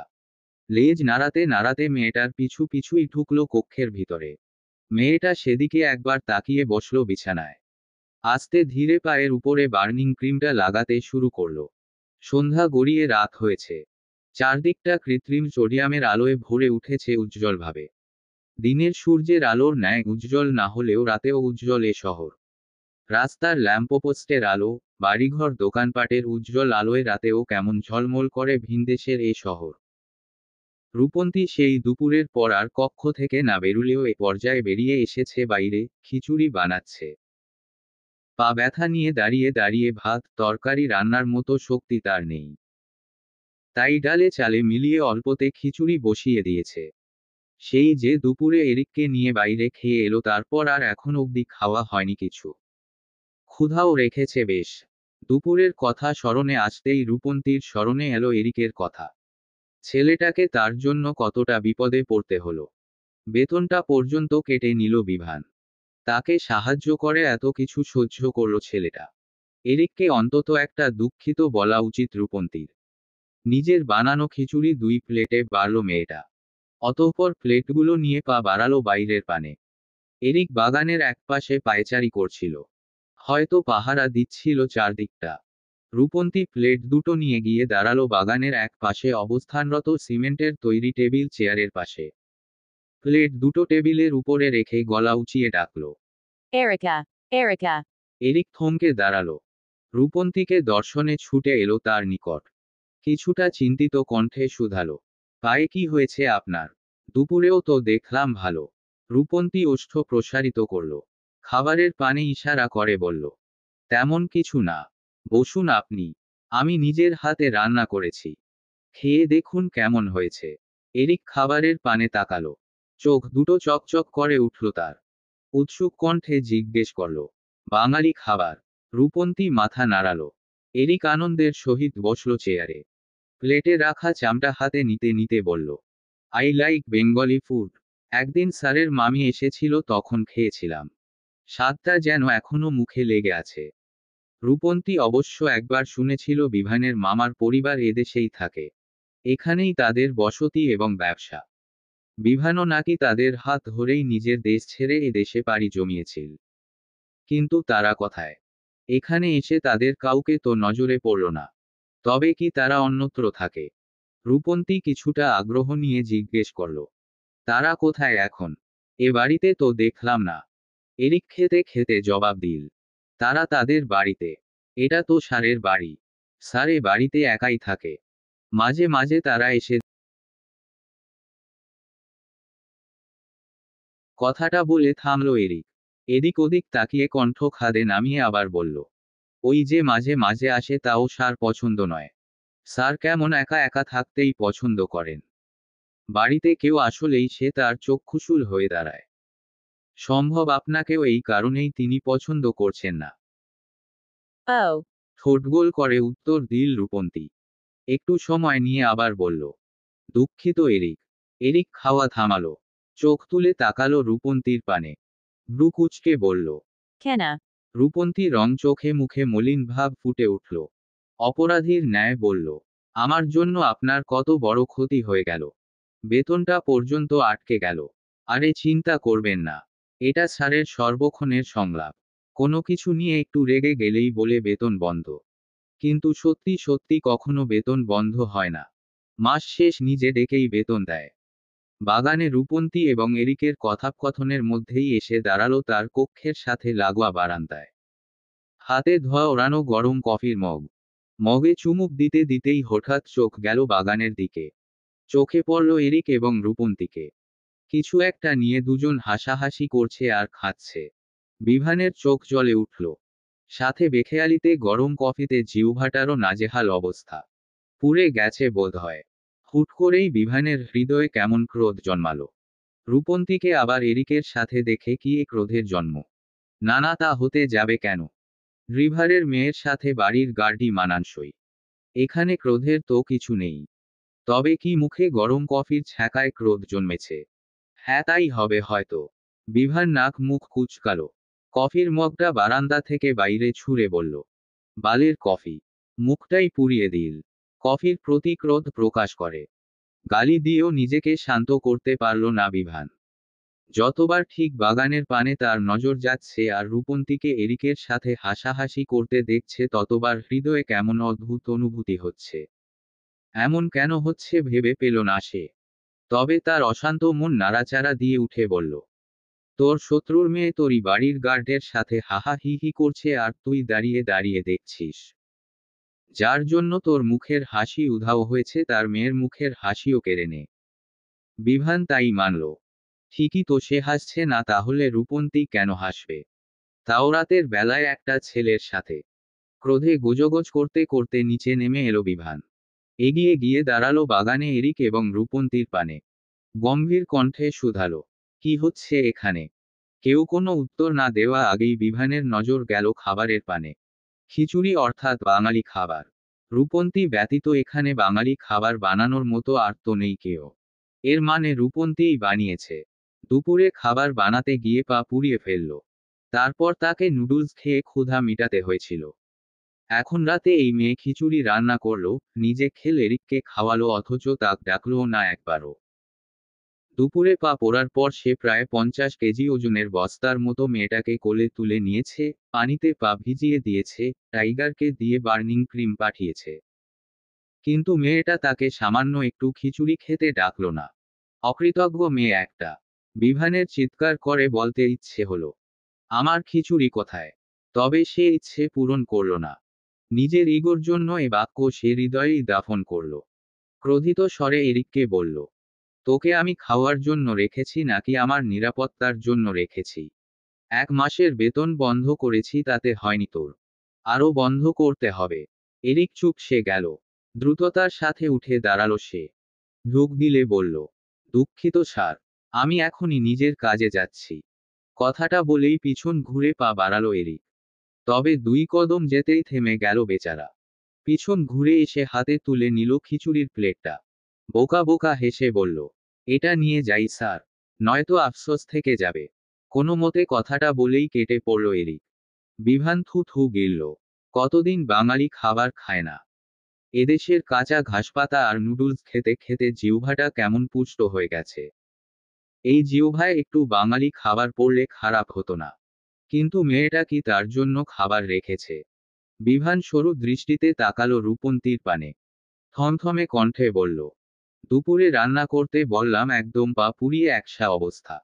এখন তো সেই পোড়া পা নিয়ে দিব্যি রান্না করেছো। তাহলে দুপুরে আমার সাথে নাটক কেন করলে? রূপন্তী ভ্রু কুঁচকালো। কপালে ভাঁজ ফেলে শুধালো, আমার পা পোড়া আপনার নাটক মনে হয়েছে? তোমার আগাগোড়া সবটাই আমার নাটক মনে হয়। রূপন্তী উত্তর দিতে গিয়েও দিল না। এই মুহূর্তে বিভানের সাথে তর্কে জড়ানোর কোনো ইচ্ছে নেই তার। এমনিও এর সাথে তর্কে জড়ানো মানেই বিভান তার বাবার নাম তুলবে আর তারপর তাকে অপমান করবে। তার থেকে চুপ থাকাই ভালো। রূপন্তী কোনো উত্তর না দিয়েই ঢুকলো বাড়ির ভিতরে। বিভানও সময় ব্যয় করল না। মেয়েটার পিছু পিছু সেও ঢুকলো বাড়ির ভিতরে। একটু সময় নিয়ে রূপন্তী একটা প্লেটে করে রান্নাঘর থেকে খিচুড়ি এনে রাখলো বসার কক্ষের টেবিলে। বিভানের পানে তাকিয়ে বলল, আপনার খিচুড়ি? ওসব তৈলাক্ত খিচুড়ি টিচুড়ি আমি খাই না। ওগুলো তোমাদের খাবার। বিভান একটু ভাব নিয়েই বলল কথাগুলো। সাথে সাথে রূপন্তী টেবিল থেকে খিচুড়ির প্লেটটা তুলে নিল। নিজের কক্ষের পানে পা বাড়াতে বাড়াতে বলল, তাহলে আপনি আপনার ওই নুডলস দিয়েই চালিয়ে দিন। আমি আমার খিচুড়ি নিয়ে কক্ষে গেলাম। রাতে ক্ষুধা লাগলে খাবো। বিভান হাঁ হয়ে গেল। সে নিজের ইগো বজায় রাখার জন্য বলেছিল খাবে না, তাই বলে কি সত্যিই খাবে না নাকি? ভেবেছিল রূপন্তী তাকে সাধবে আরেকবার, তারপরই সে খেতে রাজি হয়ে যাবে। কিন্তু মেয়েটা আর সাধল না। এক বাক্যেই খিচুড়ি নিয়ে চলে গেল। বজ্জাত, বদ মেয়ে মানুষ একটা। একদম বাপের মতো হয়েছে। বিভান রাগে গোজগোজ করতে করতে বেরিয়ে গেল বাড়ি থেকে। বাড়িতে একটা আপদ এসে জুড়েছে। বাপ তো শত্রু, এখন মেয়েটাও শত্রু হয়ে দাঁড়িয়েছে। রাত কিছুটা বেড়েছে। চারদিকে কোলাহল কমতে শুরু করেছে একটু একটু করে।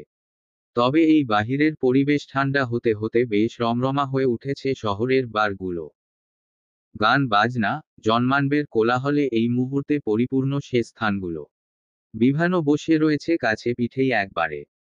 বাংলাদেশে যে বার শব্দটা শুনলেও জনগণ কণ্ঠে ছি ছি ধ্বনি তোলে, এসব দেশে সে বার খুবই পরিচিত স্থান। বন্ধু বান্ধব নিয়ে আনন্দ ফুর্তি করতে, নারী সঙ্গ উপভোগ করতে এবং জন্মদিন কিংবা বিশেষ দিন পালন করতে অতি আধুনিক এই সমাজের মানুষজন রাতের আধারে জমায়েত হয় এই বারগুলোতে। বিভানও প্রায়ই আসে বারে। যদিও নারী সঙ্গ লাভ বা বন্ধু বান্ধবের সাথে আনন্দ ফুর্তির উদ্দেশ্যে নয়।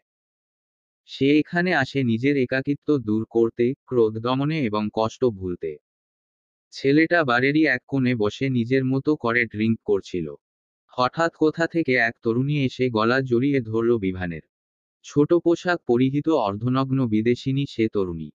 কিছুটা রসিয়ে রসিয়ে বলল, এখানে একা একা কি করছো বে? আমার সাথে চলো, রাতট উপভোগ করি। তরুণীর আহ্বানের মানে বুঝতে খুব একটা সমস্যা হয়নি বিভানের। এখনো অবধি এতটা নেশাও চড়েনি তার যে ভালো মন্দের হুঁশ খেয়াল হারাবে।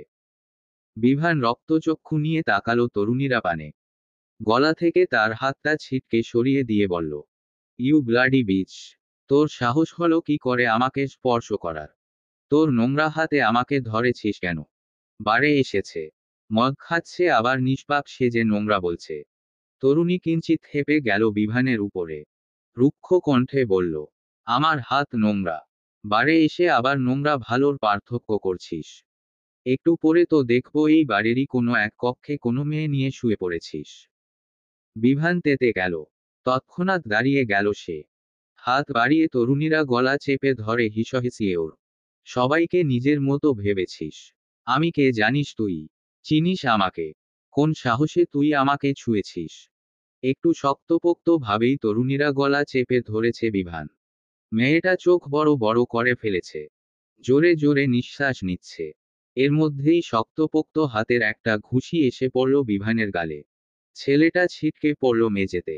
ওষ্ঠের কোণা বেয়ে তরল রক্তের আবির্ভাব ঘটল সাথে সাথে। বিভান মাথা তুলে তাকালো, খুঁজল এ ঘুষির উৎস। দেখতে পেল ওই তরুণীর পাশেই এক তরুণ দাঁড়িয়ে রয়েছে। রক্তচক্ষু নিয়ে তার পানেই তাকিয়ে রয়েছে। এর মানে এই ঘুষি এই মেরেছে। হয়তো এই তরুণীরা চেনা জানা কিংবা সঙ্গী হবে এই ছেলেটা, তাই মেরেছে। বিভান উঠে দাঁড়ালো মেঝে থেকে।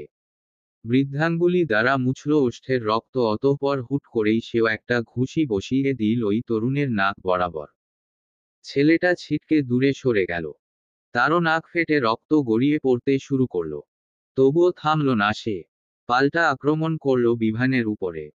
দুজনের মধ্যে এবার বেশ শক্তপোক্তভাবেই মারামারি লেগে গেল।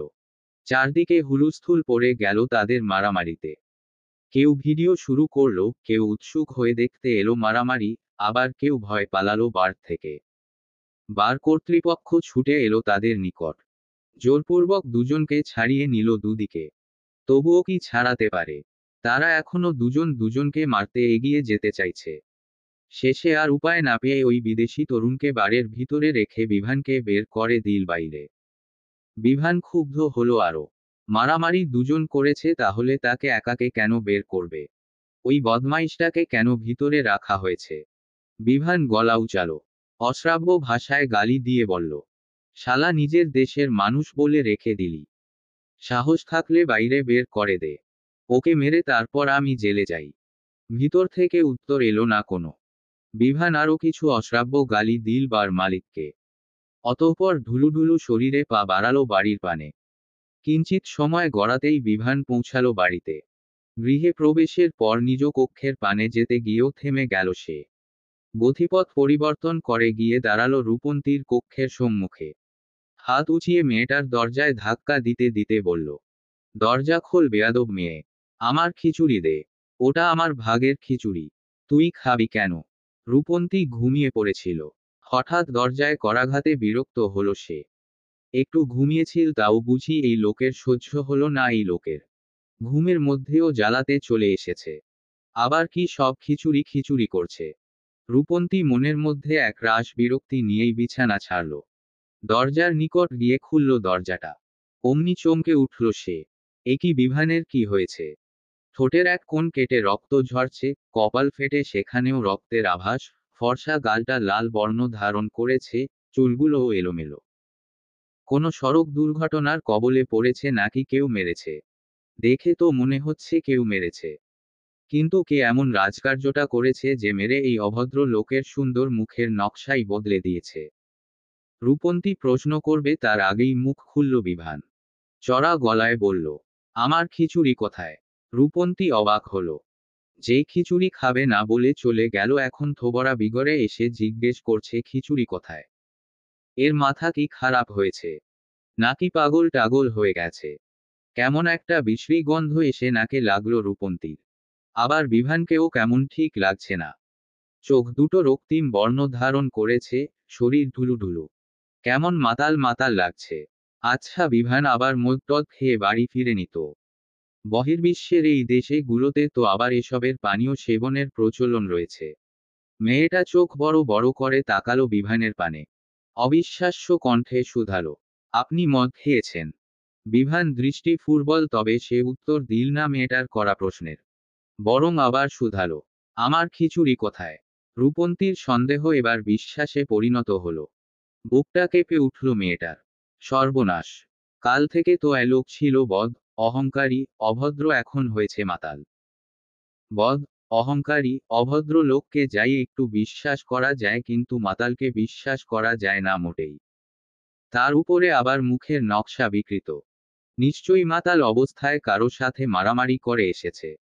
রূপন্তীর ভয় লাগলো, সাথে হৃদয় বিভানের প্রতি আরও নেতিবাচক ধারণাও তৈরি হলো।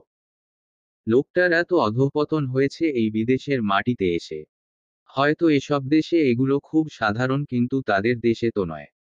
বিদেশের মাটিতে এসে নিজ দেশের স্বকীয়তা, ঐতিহ্য, সংস্কৃতি বিসর্জন দেওয়া মানুষগুলো বরাবরই রূপন্তীর অপছন্দের তালিকায় ছিল। আর সেই তালিকায় বেশ বর্ষর স্থান জুড়ে আজ নাম লেখালো বিভান। মেয়েটার ভাবনার মধ্যেই বিভান তাকে ঠেলে পা বাড়ালো কক্ষের ভিতরে। হকচকিয়ে উঠল রূপন্তী। এ কি এই মাতাল অভদ্র লোকটা নিজই কক্ষে না গিয়ে তার কক্ষে ঢুকছে কেন? সাথে সাথে বিভানের পথ আগলে দাঁড়ালো মেয়েটা। বাধা প্রদান করে বলল, এ কি আপনি আমার রুমে ঢুকছেন কেন? বিভান মানল না রূপন্তীর বাধা। তাকে ঠেলে ঠুলে নিজের লম্বা চওড়া শরীরটা কক্ষের ভিতরে নিয়ে গেল। বিক্ষিপ্ত দৃষ্টিতে এদিক ওদিক চোখ বুলিয়ে বলল, আমার ভাগের খিচুড়ি কি করেছিস? আমার খিচুড়ি দে। বারবার শুধু ওই একই শব্দ, খিচুড়ি। লোকটাকে খিচুড়ি ভূতে ধরেছে নাকি?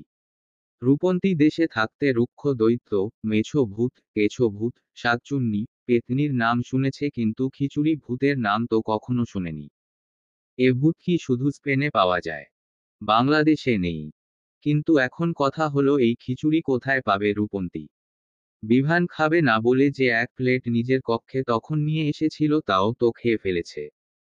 যখন সাধলো তখন নাক ছিটকালো, আর এখন এসে নাটক করছে। মেয়েটা বিরক্তিতে নাক মুখ কুঁচকানো। থমথমে কণ্ঠে বলল, কোনো খিচুড়ি নেই, আমি খেয়ে ফেলেছি। বিভান কিঞ্চিত সময় নিয়ে তাকিয়ে রইল রূপন্তীর পানে। অতঃপর হুট করেই তেড়ে গেল মেয়েটার পানে। রুক্ষ কণ্ঠে বলল, খেয়েছিস কেন আমার খিচুড়ি? ওটা আমার ভাগের ছিল। এখন হয় পেট থেকে খিচুড়ি বের কর, নয়তো আমি তোকে এই বাড়ি থেকে বের করব। রূপন্তীর চমকালো। তৎক্ষণাৎ দূরে সরে গেল সে। সাথে মেয়েটার কান্নাও পেশ ভীষণ। এ কোন খিচুড়ি বানালো সে, আর কোন খিচুড়িই বা খেল, যার দরুন মাঝরাতে এখন আশ্রয় নিয়েও টানাটানি। সবচেয়ে বড় কথা, একজন মাতাল যে কোনো কিছু করে ফেলতে পারে। মাতাল অবস্থায় তো আর ঠিক ভুলের জ্ঞান থাকে না। এই রাতে যদি সত্যি সত্যি তাকে বিভান ঘাড় ধাক্কা দিয়ে বের করে দেয় বাড়ি থেকে, তখন কি হবে? কোথায় যাবে মেয়েটা? রূপন্তী ভীত হলো। আমতা আমতা করে বলল, আগের খিচুড়ি তো তাই খেয়ে ফেলেছি। তাছাড়া সেই খিচুড়ি এতক্ষণ থাকলেও ঠান্ডা হয়ে যেত। আমি বরং তার থেকে আপনার জন্য আবার বানিয়ে নিয়ে আসি। একদম গরম গরম খিচুড়ি খাবেন। বিভান ভদ্র ছেলের ন্যায় মেনে নিল রূপন্তীর কথা। মাথা ঝাঁকিয়ে জবাব দিল। Aka. প্রায় ঘন্টা খানেক সময় নিয়ে আবারও খিচুড়ি তৈরি করল রূপন্তী। কোন কুক্ষণে যে সে আজ এ বাড়িতে খিচুড়ি রান্না করেছিল কে জানে। এখন মধ্যরাতেও পায়ে ব্যথা নিয়ে ভোগান্তি পোহাতে হচ্ছে। রূপন্তী হাতে খিচুড়ির থালা নিয়ে ঢুকল কক্ষে। বিভান এতক্ষণে মেয়েটার কক্ষের মেঝেতে আসন কেটে বসেছে। ঢুলুঢুলু হয়ে দেখছে চারপাশটা। রূপন্তী কিছুটা বিক্ষিপ্ত মেজাজেই হাতের থালাটা রাখল তার সম্মুখে। দাঁতে দাঁত চেপে বলল, গিলুন এখন। থালা ভর্তি খিচুড়ি দেখে আনন্দে গদগদ হলো বিভান। সময় ব্যয় না করে চামচ দিয়ে একটু খানি খিচুড়ি মুখে তুলে নিল। সাথে সাথেই মুখটা জ্বলে উঠল। ওষ্ঠের পাশে কাটা স্থানে বোধহয় খাবারের কিঞ্চিত অংশ লেগেছে, তারই ফলাফল এটা। চেঁচিয়ে উঠল বিভান। কাদো কাদো স্বরে বলল, জ্বলে গেল, জ্বলে গেল। রূপন্তী ভরকালো কিঞ্চিত।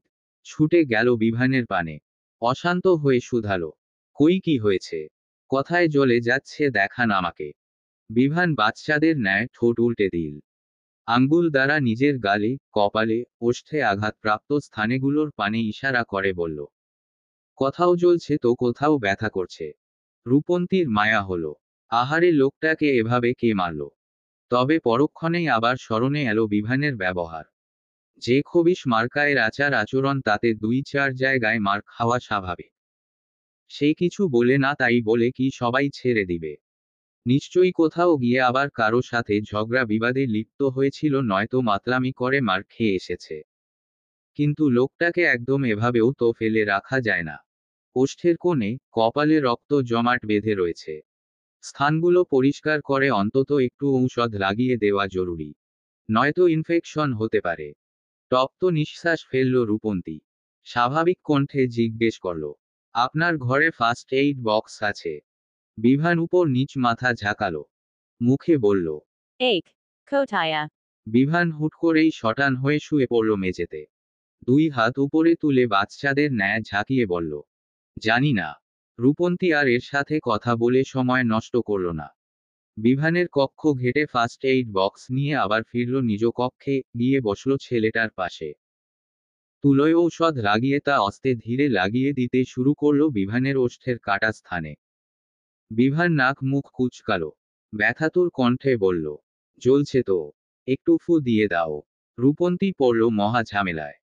একে নিজ কক্ষে স্থান দিয়েছে, এই রাতে এর জন্য খিচুড়ি বানিয়ে দিয়েছে, ঔষধ লাগিয়ে দিচ্ছে, এখন আবার ফুও দিয়ে দিতে হবে। একজন পুরুষের মুখের কাছে মুখ নিয়ে ফু দিয়ে দিতে হবে। কি এক বিদ্ঘুটে অনুভূতি। ভিতরে ভিতরে অস্বস্তি যাচ্ছে মেয়েটার, আবার মায়াও লাগছে। থাক, একটু ফুই তো দিতে হবে। এটুকু করাই যায়। যতই অপমান করুক, কষ্ট দিক, আশ্রয়ও তো দিয়েছে। রূপন্তী ঔষধ লাগাতে লাগাতে ফু দিতে শুরু করল বিভানের ওষ্ঠই। দৃষ্টি শীতল হলো ছেলেটার। মেয়েটার ওষ্ঠের পানে তাকিয়ে নেশা লেগে যাচ্ছে আরো। বিভানকে টানছে ওই ওষ্ঠজোড়া। ব্যাস, ছেলেটাও আর দেরি করল না। হুট করেই নিজের ওষ্ঠজোড়া মিলিয়ে দিল রূপন্তীর ওষ্ঠে। ঘটনার আকস্মিকতায় হকচকিয়ে উঠল মেয়েটা। কি থেকে কি হয়ে গেল বুঝে উঠতে সময় লাগলো একটু। চোখ বড় বড় হয়ে গেল তার। হৃদস্পন্দন গাঢ় হলো মুহূর্তেই। লজ্জা, সংশয়, সংকোচে হাঁসফাঁস করে উঠল। দ্রুত সে নিজের থেকে ধাক্কা মেরে দূরে সরিয়ে দিল বিভানকে। ছেলেটা যেন মজা পেল তাতে, খিলখিলিয়ে হেসে উঠল। ওষ্ঠে হাত বুলাতে বুলাতে বলল, এবার ব্যথা কমেছে। থামল ছেলেটা। পরপর আবার বলল, আমি তাহলে ঘুমাই এখন। শুভ রাত্রি সবাইকে। রূপন্তী তেতে উঠল। বিক্ষিপ্ত হলো তার মন মেজাজ। একটু আগে লোকটা করল কি তার সাথে? সোজা চুমু খেয়ে নিল। যে ঠোঁট এতদিন একটা মশাও বসতে দেয়নি রূপন্তী, আজ সেই ঠোঁটে এর মতো এক বদলোক চুমু খেয়ে নিল, তাও তার অনুমতি ব্যতীত। মেয়েটা বিভানের শার্টের কলার চেপে ধরল, ঝাঁকিয়ে বলল, এটা কি করলেন অসভ্য, নির্লজ্জ লোক! এইভাবে আমার ঠোঁটের ভার্জিনিটি নষ্ট করলেন। কেন করলেন এমনটা? উঠুন বলছি, উঠুন বজ্জাত মাতাল লোক! রূপন্তীর এতগুলো কথার প্রত্যুত্তরে বিভান বলল না কিছুই। ইতোমধ্যে ভারী নিঃশ্বাস পড়া শুরু করেছে তার। হয়তো ঘুমিয়ে গেছে। মেয়েটার মেজাজ বিগড়ালো আরো। এই মাঝরাতে মাতাল হয়ে এসে খিচুড়ি খিচুড়ি করলো, বাড়ি থেকে বের করে দেওয়ার হুমকি দিয়ে খিচুড়ি রান্না করালো, অথচ শেষে না খেয়েই ঘুমিয়ে পড়ল। রূপন্তী আবার বিভানের কলার ধরে ঝাঁকালো, চেঁচিয়ে বলল, উঠুন অভদ্র লোক, খিচুড়ি খেয়ে ঘুমান। বিভান উঠল না, নড়েচড়ে উঠে আবারও ঘুমিয়ে পড়ল। রূপন্তী কিঞ্চিত সময় নিয়ে তাকিয়ে রইল বিভানের মুখ পানে। হঠাৎ দুষ্টু এক বুদ্ধি খেলে গেল তার মস্তিষ্কে। এমনি সময় তো সে কিছু বলতে পারবে না বিভানের উপরে, তাহলেই ক্ষেপে যাবে। কিন্তু আজ এমন সময়ে বলতে তো বাধা নেই। কাল থেকে কম অপমান রূপন্তীকে সে করেনি। এখনই সময় এসেছে সেই অপমানের বদলা নেওয়ার। মেয়েটা দাঁতে দাঁত চেপে হাত উচালো, উদ্যত হলো বিভানকে দুটো থাপ্পড় মারার জন্য। কিন্তু পরক্ষণেই থেমে গেল তার হাত। এর গালে বা মুখে থাপ্পড় দেওয়ার স্থান নেই কোনো। পুরোটাই বিগড়ানো। তাছাড়া এই ব্যথার উপরে আবার থাপ্পড় মেরে ব্যথা দিলে ঘুম ভেঙে যাওয়ার সম্ভাবনা রয়েছে। রূপন্তী একটু সময় নিয়ে ভাবল, অতঃপর ঠাস ঠাস করে দুটো থাপ্পড় মারল ছেলেটার বাহুতে। দাঁতে দাঁত চেপে বলল, অনেক অপমান করেছিস। এটা তোর শাস্তি। রাগচটা বদমেজাজি বিভানের সাথে যে এত বড় একটা ঘটনা ঘটে গেল। তার শত্রুর মেয়ে তাকে মারল, তার কিছুই টের পেল না বেচারা। কিন্তু এখন সমস্যা হলো বিভান এখানে ঘুমালে রূপন্তী ঘুমাবে কোথায়? এ বাড়ির অন্য কক্ষে তো যেতে পারবে না। তাহলে কাল ঘুম থেকে উঠে বিভানের রোষানলে পড়ার সম্ভাবনা রয়েছে। এই লোক তো নিজের দোষ দেখে না, আর রূপন্তীর পায়ে পায়ে দোষ খোঁজে। এক কক্ষেও তো থাকা যাবে না। এক কক্ষে বিবাহ বহির্ভূত নারী পুরুষ একসাথে থাকা কেমন এক বিদঘুটে অনুভূতি দেয়। কেউ তাদের এক কক্ষে একসাথে থাকতে না দেখুক, তাদের মধ্যে কিছু না হোক, তবুও ব্যাপারটা একটা নেতিবাচক অনুভূতিই প্রদান করে। তাছাড়া এক কক্ষে থাকলে বিভান রূপন্তীর চরিত্রের উপরে আঙুল তুলতে দুইবার ভাববে না। যেমন আজ দুপুরে পা পোড়ায় একটু জড়িয়ে ধরেছিল, তাই কি বিশ্রী কথা শুনিয়েছে। রূপন্তী মোটেই ওই নাটক সিনেমার অসহায় দয়াবান নায়িকা নয় যে পুরো রাত তার কক্ষে এক পুরুষকে স্থান দিয়ে সকালে চরিত্রে দাগ নিবে। বিভানের পাশ থেকে উঠে দাঁড়ালো মেয়েটা। প্রথমে ধরে ছেলেটাকে তুলতে চাইল সে, কিন্তু পারল না। যা ভারী বিভানের শরীর! তার মতো একটা চুনোপুটি মেয়ের এই দেহের ভার বহন করা কোনো কালেই সম্ভব নয়। একটু সময় নিল রূপন্তী, অতঃপর ছেলেটার পা ধরে টেনে নিয়ে গেল কক্ষের বাইরে। এমনি পায়ে ব্যথা, তার উপর ভারী শরীর। এর বেশি আর নেওয়ার সাধ্য হলো না মেয়েটার। তার কক্ষের বাইরেই মেঝেতে একটা বালিশ দিয়ে তাতে শুইয়ে দিল বিভানকে। দয়া ধরে আবার একটা কাঁথাও জড়িয়ে দিল শরীরে। অতঃপর নিজের কক্ষে ঢুকে দরজাটা বন্ধ করে দিল। ভোরের আলো ফুটেছে। চারদিকটা সূর্যের উজ্জ্বল আলোয় ভরে উঠেছে। বাইরে থেকে সে উজ্জ্বল আলো এসে চোখে লাগলো বিভানের। ঘুম ভেঙে গেল তার। একটু নড়েচড়ে উঠতে খেয়াল করলো সে কোনো শক্ত কিছুর উপরে শুয়ে আছে, মাথাটাও ভার ভার লাগছে। শরীরটা টেনে হিচড়ে উঠে বসলো, পিটপিট করে চোখ খুলে তাকালো চারদিকে। একি এসে কোথায়? এভাবে মেঝেতে শুয়ে আছে কেন? আবার মাথার নিচে বালিশ, গায়ে কাঁথাও জড়ানো। বিভান চোখ ঘুরিয়ে আশেপাশে লক্ষ্য করল। এ তো রূপন্তীর কক্ষের সম্মুখে। নিশ্চয়ই এই মেয়েটা তার সাথে কিছু করেছে, নয়তো এখানে শুয়ে থাকবে কেন? বিভান উঠে দাঁড়ালো। রেগেমেগে গিয়ে করা ঘাত করল রূপন্তীর দরজায়। চেঁচিয়ে বলল, এই মেয়ে, দরজা খোলো! তাড়াতাড়ি দরজা খোলো! গভীর ঘুমের মধ্যে আকস্মিক এহেন চড়া কণ্ঠের ডাক শুনে ধরফরিয়ে উঠল রূপন্তী। সাথে বিরক্তও হলো। সারারাত তো এই মাতাল লোক ঘুমাতে দেয়নি একটু। এখন সকাল সকাল উঠেও চেঁচামেচি শুরু করেছে। এই বাড়িতে রূপন্তী এসেছে এখনো সপ্তাহ খানেকও অতিবাহিত হয়নি।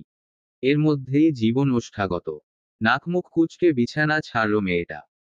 বিছানার পাশে ফেলে রাখা ওড়নাটা শরীরে জড়িয়ে হেলে দুলে গিয়ে খুলল দরজাটা। কণ্ঠে এক রাশ বিরক্তি নিয়ে বলল, সমস্যা কি? ষাঁড়ের মতো চেঁচাচ্ছেন কেন? বিভান চোখ তুলে তাকালো। রুক্ষ কণ্ঠে কোনো বাক্য আওড়ানোর আগেই থমকে গেল সে।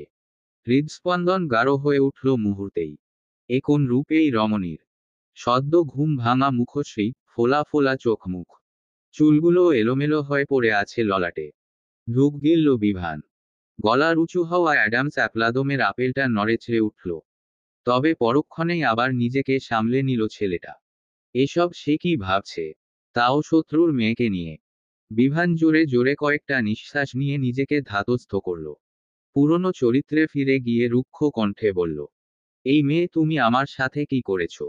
আমি তোমার কক্ষের সম্মুখে, তাও মেঝেতে শুয়ে আছি কেন? রূপন্তীর রাগ লাগল। রাতে লাল পানি সেবন করে মাতাল হয়ে এসে কি জ্বালানোটাই না জ্বালালো তাকে।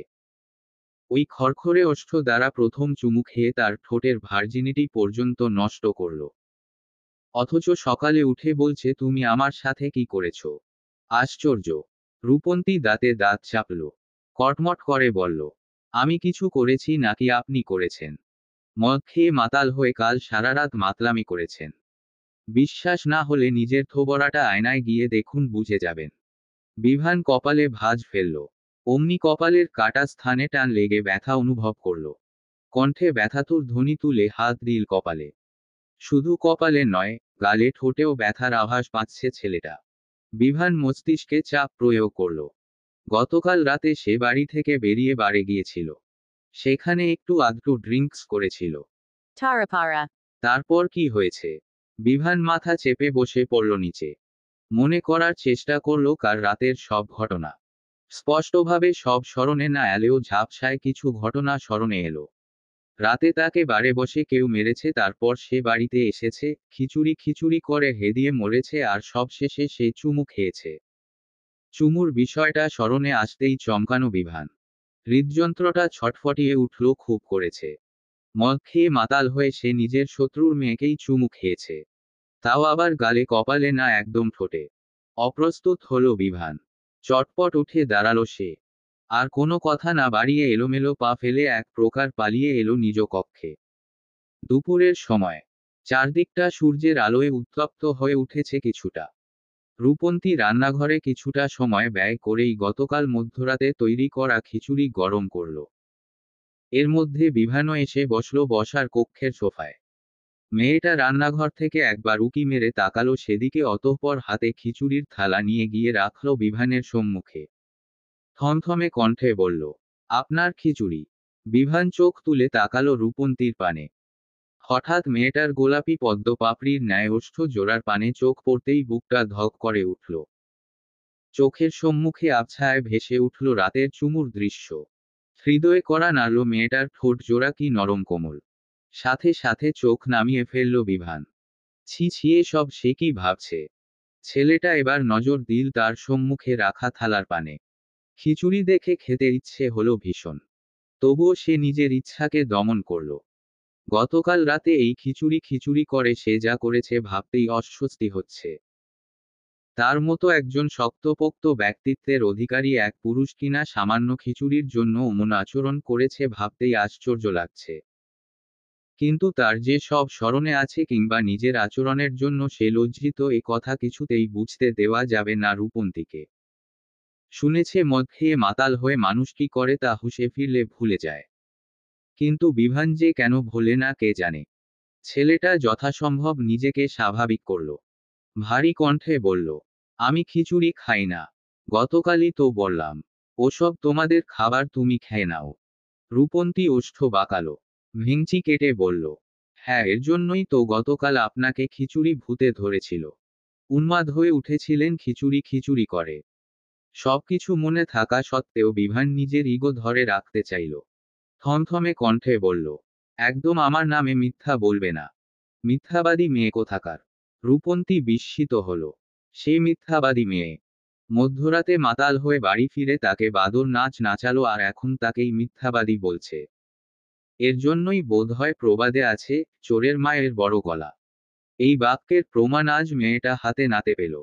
রূপন্তী চোখ ছোট ছোট করে তাকালো বিভানের পানে। কণ্ঠে জোর দিয়ে বলল, আমি মিথ্যা বলছি নাকি আপনি? গতকাল রাতে আপনি বাড়িতে ফিরে কি কি করেছেন আমি ভুলিনি। Apani.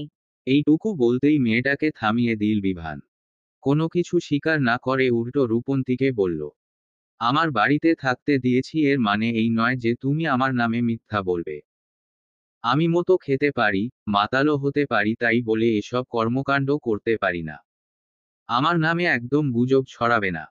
পরপর বসা থেকে উঠে দাঁড়ালো ছেলেটা। কিছুটা ব্যস্ত হয়েই পা বাড়ালো কক্ষের পানে।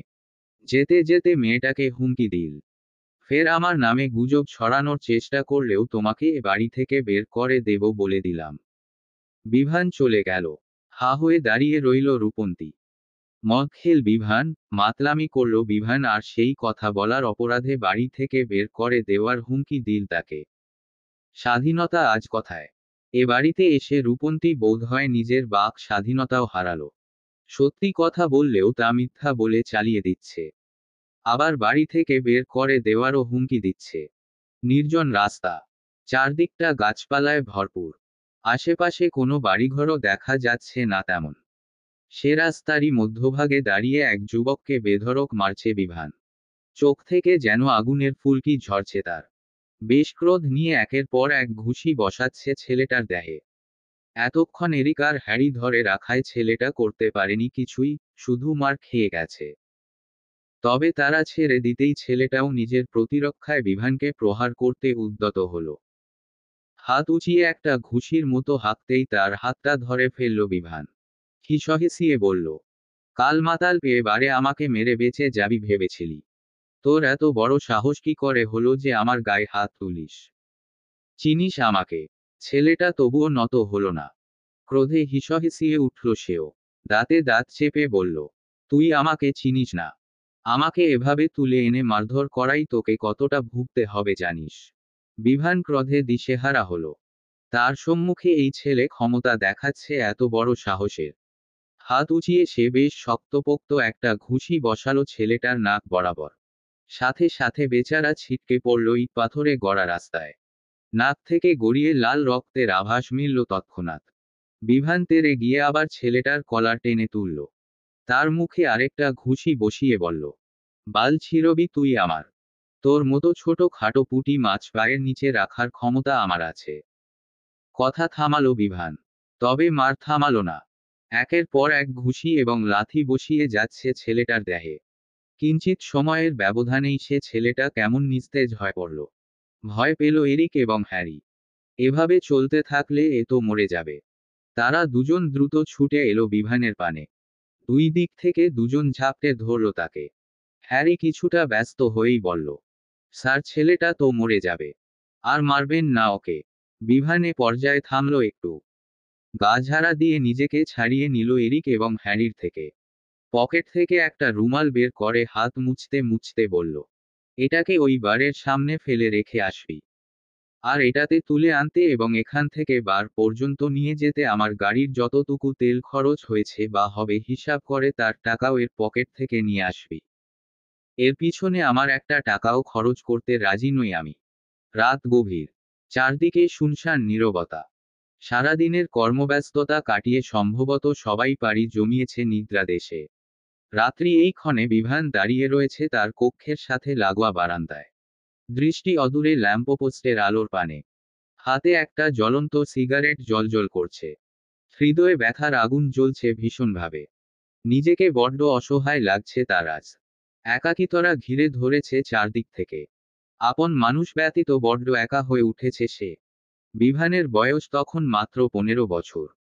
বাংলাদেশের মাটিতে বাবা, মা, দাদা দাদিকে নিয়ে বেশ আনন্দে এবং শান্তিপূর্ণ দিন কাটাচ্ছিল সে। ভালোবাসার অভাব কিংবা অর্থের অভাব কোনোটাই ছিল না তখন। তারপর এলো সেই ভয়াল রজনী। যেদিন বিভানের নিকট থেকে তার প্রিয় বাবা মাকেই কেড়ে নিল সৃষ্টিকর্তা। সেদিন ছিল বিভানদের এক আত্মীয়ের মেয়ের বিয়ে। তাদের পুরো পরিবারকেই বিয়েতে আমন্ত্রণ জানিয়েছিল তারা। তবে পরের দিনই বিভানের পরীক্ষা থাকায় সে যেতে পারেনি। ছেলেটা একা বাসায় থাকবে বিধায় দাদা দাদিও তার সাথে থেকে গিয়েছিল, অনুষ্ঠানে যায়নি।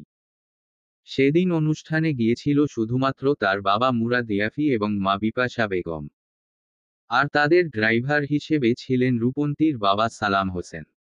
তারপর হঠাৎ মধ্যরাতে কল আসে তাদের গাড়িটা নাকি সড়ক দুর্ঘটনার কবলে পড়েছে।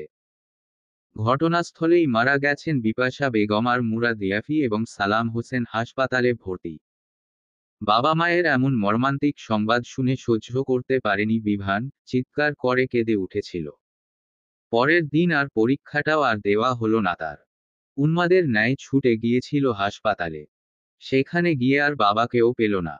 বিভান পৌঁছানোর আগেই তার বাবাও শেষ নিঃশ্বাস ত্যাগ করেছিলেন। তবে বেঁচে গেলেন সালাম হোসেন। টানা 1 মাস হাসপাতালে কাটিয়ে সুস্থ হয়ে উঠলেন তিনি। কিন্তু সালাম হোসেনের সে সুস্থতা মেনে নিতে পারল না বিভান। ততদিনে তার মনে এক বদ্ধমূল ধারণা জন্মে গিয়েছিল যে সালাম হোসেনই তার বাবা মায়ের খুনি।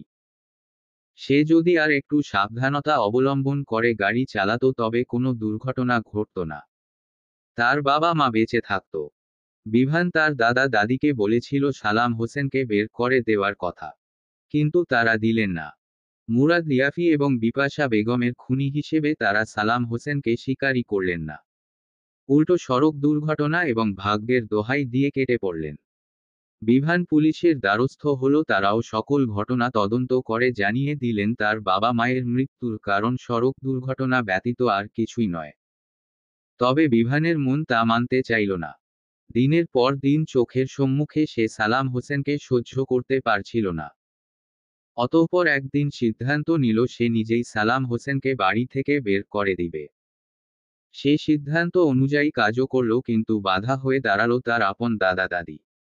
তারা বের করে দিতে দিলেন না সালাম হোসেনকে। উল্টো চোটপাট দেখালেন তার উপর। তারপর থেকে দাদা দাদিও কেমন অসহ্য হয়ে উঠল তার নিকট। কাউকে সহ্য করতে পারছিল না। শেষে সিদ্ধান্ত নিল সে আর বাংলাদেশেই থাকবে না। সিদ্ধান্ত অনুযায়ী মামা মামিদের সাথে কথা বলে বাংলাদেশ ছাড়ল বিভান। পাড়ি জমালো স্পেনে। আর তারপর এই একাকী জীবন। তবে বিভান বাংলাদেশে যায় সকলের আড়ালে। প্রতিবছর তার বাবা মায়ের মৃত্যুবার্ষিকীর দিনে সে বাংলাদেশে যায়। বাবা মায়ের কবর জিয়ারত করে, তাদের নামে এতিমখানায় খাবার দেয়, তারপর আবার চলে আসে স্পেনে। একা একা থাকে এই বিশাল বদ্ধ বাড়িতে। নিজ মনে কথাগুলো ভাবতে ভাবতেই হঠাৎ ছেলেটা অনুভব করল তার হাতটা একটু জ্বলে উঠেছে। অতীতের ভাবনা থেকে বেরিয়ে এলো সে। তাকালো হাতের পানে। হাতের জ্বলন্ত সিগারেটটা জ্বলতে জ্বলতে তার হাতে এসে লেগেছে। দীর্ঘশ্বাস ফেলল বিভান। মলিন হেসে বলল, তুইও এখন জ্বালাতে চাইছিস আমাকে? তবে জ্বালিয়ে দে। জ্বালিয়ে পুড়িয়ে রাখো, করে দে আমার ভিতরটার মতো বাহিরটাও। সুন্দর এক ভোরের সূচনা। চারিদিকটা আলোয় আলোয় ভরে উঠেছে। রূপন্তীর পায়ের ব্যথা আগের তুলনায় কিঞ্চিত কমেছে, যদিও এখনো হাঁটতে একটু কষ্ট হয়। কিন্তু করার যে কিছু নেই। আজ থেকে তার কলেজ শুরু। এখানে এসেছেই তো পড়াশোনা করতে, আর প্রথম দিনই যদি কলেজ কামাই করে ব্যাপারটা মোটেই দৃষ্টিনন্দন নয়। ভাগ্যিস কলেজের প্রয়োজনীয় কাগজপত্র সব জুবাইদা বেগম আগে থেকেই তার জনবল দ্বারা জমা করেছিল, নয়তো সেসব নিয়ে এখন আবার আরেক ঝামেলায় পড়তে হতো। রূপন্তী কলেজে যাওয়ার উদ্দেশ্যে নিজেকে তৈরি করে নিল। আকাশী রঙের একখানা 3 পিস জড়িয়েছে সে আজ নিজের শরীরে। কানে ছোট ছোট দুটো কানের দুল, লম্বা চুলগুলো বিনুনি করে ফেলে রেখেছে পিঠে, আর ওষ্ঠে হালকা গোলাপি লিপস্টিক। ব্যাস এইটুকু সাজি মেয়েটাকে মোহনীয় করে তুলেছে। রূপন্তী আরেকবার নিজেকে দেখে নিল আয়নায়, অতঃপর কাঁধে একটা কাঁধ ব্যাগ ঝুলিয়ে বেরিয়ে পড়ল বাইরে। বসার কক্ষে আসতেই দেখা মিলল বিভানের। প্রতিদিন এই ধনির দুলালের ঘুম দুপুরে ভাঙলেও আজ এত তাড়াতাড়ি উঠতে দেখে বেশ অবাকই হল রূপন্তী। তারপর আবার শার্ট প্যান্ট হাকিয়ে পটের বাবুর ন্যায় গায়েলিয়ে বসে রয়েছে সোফা দখল করে। হয়তো কোথাও যাবে তাই। টাইগার ঘুরঘুর করছে তার পায়ের কাছে। তবে রূপন্তীকে দেখেই টাইগার বিভানকে উপেক্ষা করে ছুটে এলো তার কাছে। লেজ নেড়ে নেড়ে শরীর ঘষল মেয়েটার পায়ের সাথে। রূপন্তীর কুকুর ভীতি আগের তুলনায় একটু কমলেও পুরোপুরি কমেনি। মেয়েটা ঢোক গিলে দ্রুত সরে গেল দূরে। টাইগারও তার সাথে সাথেই এগিয়ে গেল রূপন্তীর পানে। আবারও গা ঘষল তার পায়ের সাথে। মেয়েটা ভয়ে চোখ মুখ খিচে বন্ধ করে নিল। কিছুটা গলা চড়িয়ে বলল, আপনার কুত্তার বাচ্চাকে আমার থেকে দূরে সরান। রূপন্তীর কণ্ঠস্বর শ্রবণে তার পানে চোখ তুলে তাকালো বিভান। অমনি থমকে গেল বেচারা। হৃদস্পন্দন গাঢ় হলো পূর্বের তুলনায়। মেয়েটাকে যেন আজ একটু বেশিই স্নিগ্ধ লাগছে। ঠিক যেন ওই নীল আকাশের ন্যায়। বিভান আনমনেই অস্ফুট স্বর আওড়ালো। তুমি যেন আমার নিকট ওই নীল আকাশের ন্যায় এক বিশাল স্নিগ্ধতা। আমার হৃদয়ে ভালোবাসা জাগানো এক টুকরো মুগ্ধতা। পরক্ষণেই নিজের ভাবনার উপর নিজেই বিরক্ত হলো বিভান। এসব কি ভাবছে সে? তাও আবার নিজের শত্রুর মেয়েকে নিয়ে। অবশ্য এই প্রথম যে তার ভিতরে রূপন্তীকে দেখে এমন অনুভূতি হয়েছে তেমন নয়, আগেও হয়েছে। মেয়েটা এদেশে আসার পর থেকে বারবার এই অনুভূতির সম্মুখীন হচ্ছে সে। এমনটা বিভানের সাথে আগে তো কখনো হয়নি। সেই কিশোর বয়সে স্কুলে একটা মেয়েকে দেখে বিভানের ভালো লেগেছিল ভীষণ। প্রেম নিবেদন করবে করবে ভেবেও নিজের ব্যক্তিত্বের জন্য শেষ পর্যন্ত আর করা হয়নি। তবে তাকে দেখেও তো বিভানের এমন অনুভূতি হয়নি, তাহলে এ মেয়েকে দেখে কেন হচ্ছে? এ মেয়ে নিশ্চয়ই জাদুটোনা ফোনা কিছু একটা জানে।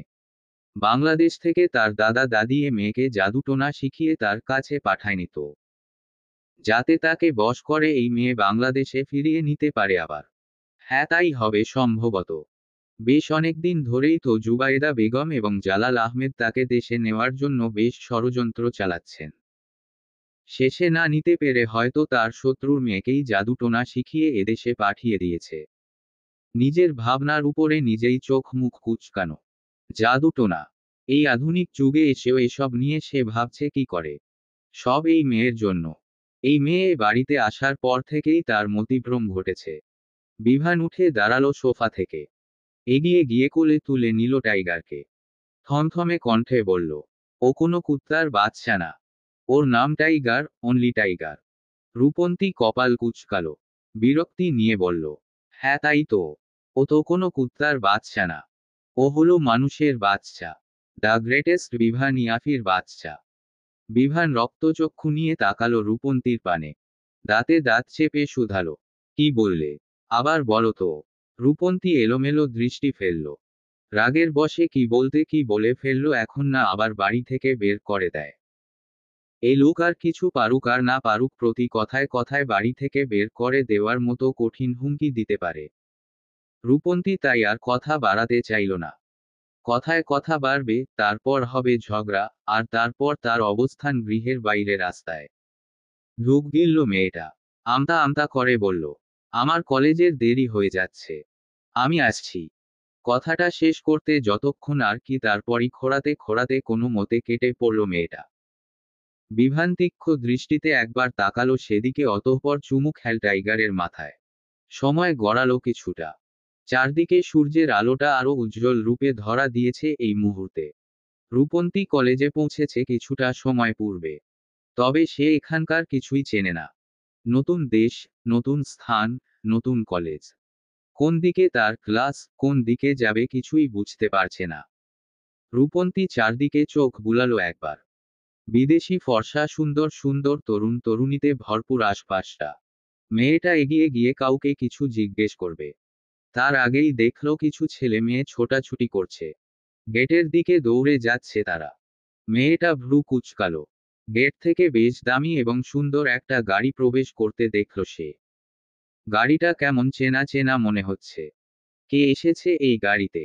দেখে তো কোনো ধনীর জনপ্রিয় দুলাল মনে হচ্ছে। এ কলেজে আবার এত জনপ্রিয়তা কার? রূপন্তী কৌতূহল অনুভব করল। আশেপাশের ছেলে মেয়েদের সাথে সেও এগিয়ে গেল গাড়ির পানে। কিঞ্চিত সময়ের ব্যবধানে গাড়ির সম্মুখের দুই পাশের দুটো দরজা খুলে বেরিয়ে এলো দুই যুবক। এক যুবক সাদা চামড়ার, এ দেশীয়ই মনে হচ্ছে। আর অন্য যুবকের মুখাবয়বে কেমন বাঙালি বাঙালি একটা ভাব রয়েছে। এ দেশীয়দের ন্যায় তার গায়ের রং অতটা শ্বেত নয়। ফর্সা, তবে বাঙালিদের ন্যায়। তবে কি এই পুরুষ বাঙালি? মনে মনে দুই যুবককে নিয়ে গবেষণার মধ্যেই খুলে গেল গাড়ির পিছনের দরজাটা। রূপন্তীকে অবাক করে দিয়ে সেখান থেকে বেরিয়ে এলো বিভান। কোলে তার শুভ্র পশমের টাইগার। বিস্ময় চোখ বড় বড় হলো মেয়েটার। প্রথমেই মস্তিষ্কে হানা দিল। এদেশে কুত্তার বাচ্চাও কি বিশ্ববিদ্যালয়ে পড়ে? কুত্তার বাচ্চা বিশ্ববিদ্যালয়ে? এ ববাইতর শ্রেণীর প্রাণী লিখতে পারে নাকি পড়তে? কি অযৌক্তিক চিন্তাধারা! নিজের চিন্তাধারা এতটা নাজুক এবং যুক্তিহীন কবে থেকে থেকে হলো ভেবে পায় না রূপন্তী। মেয়েটা আশেপাশে চোখ বুলালো আরেকবার।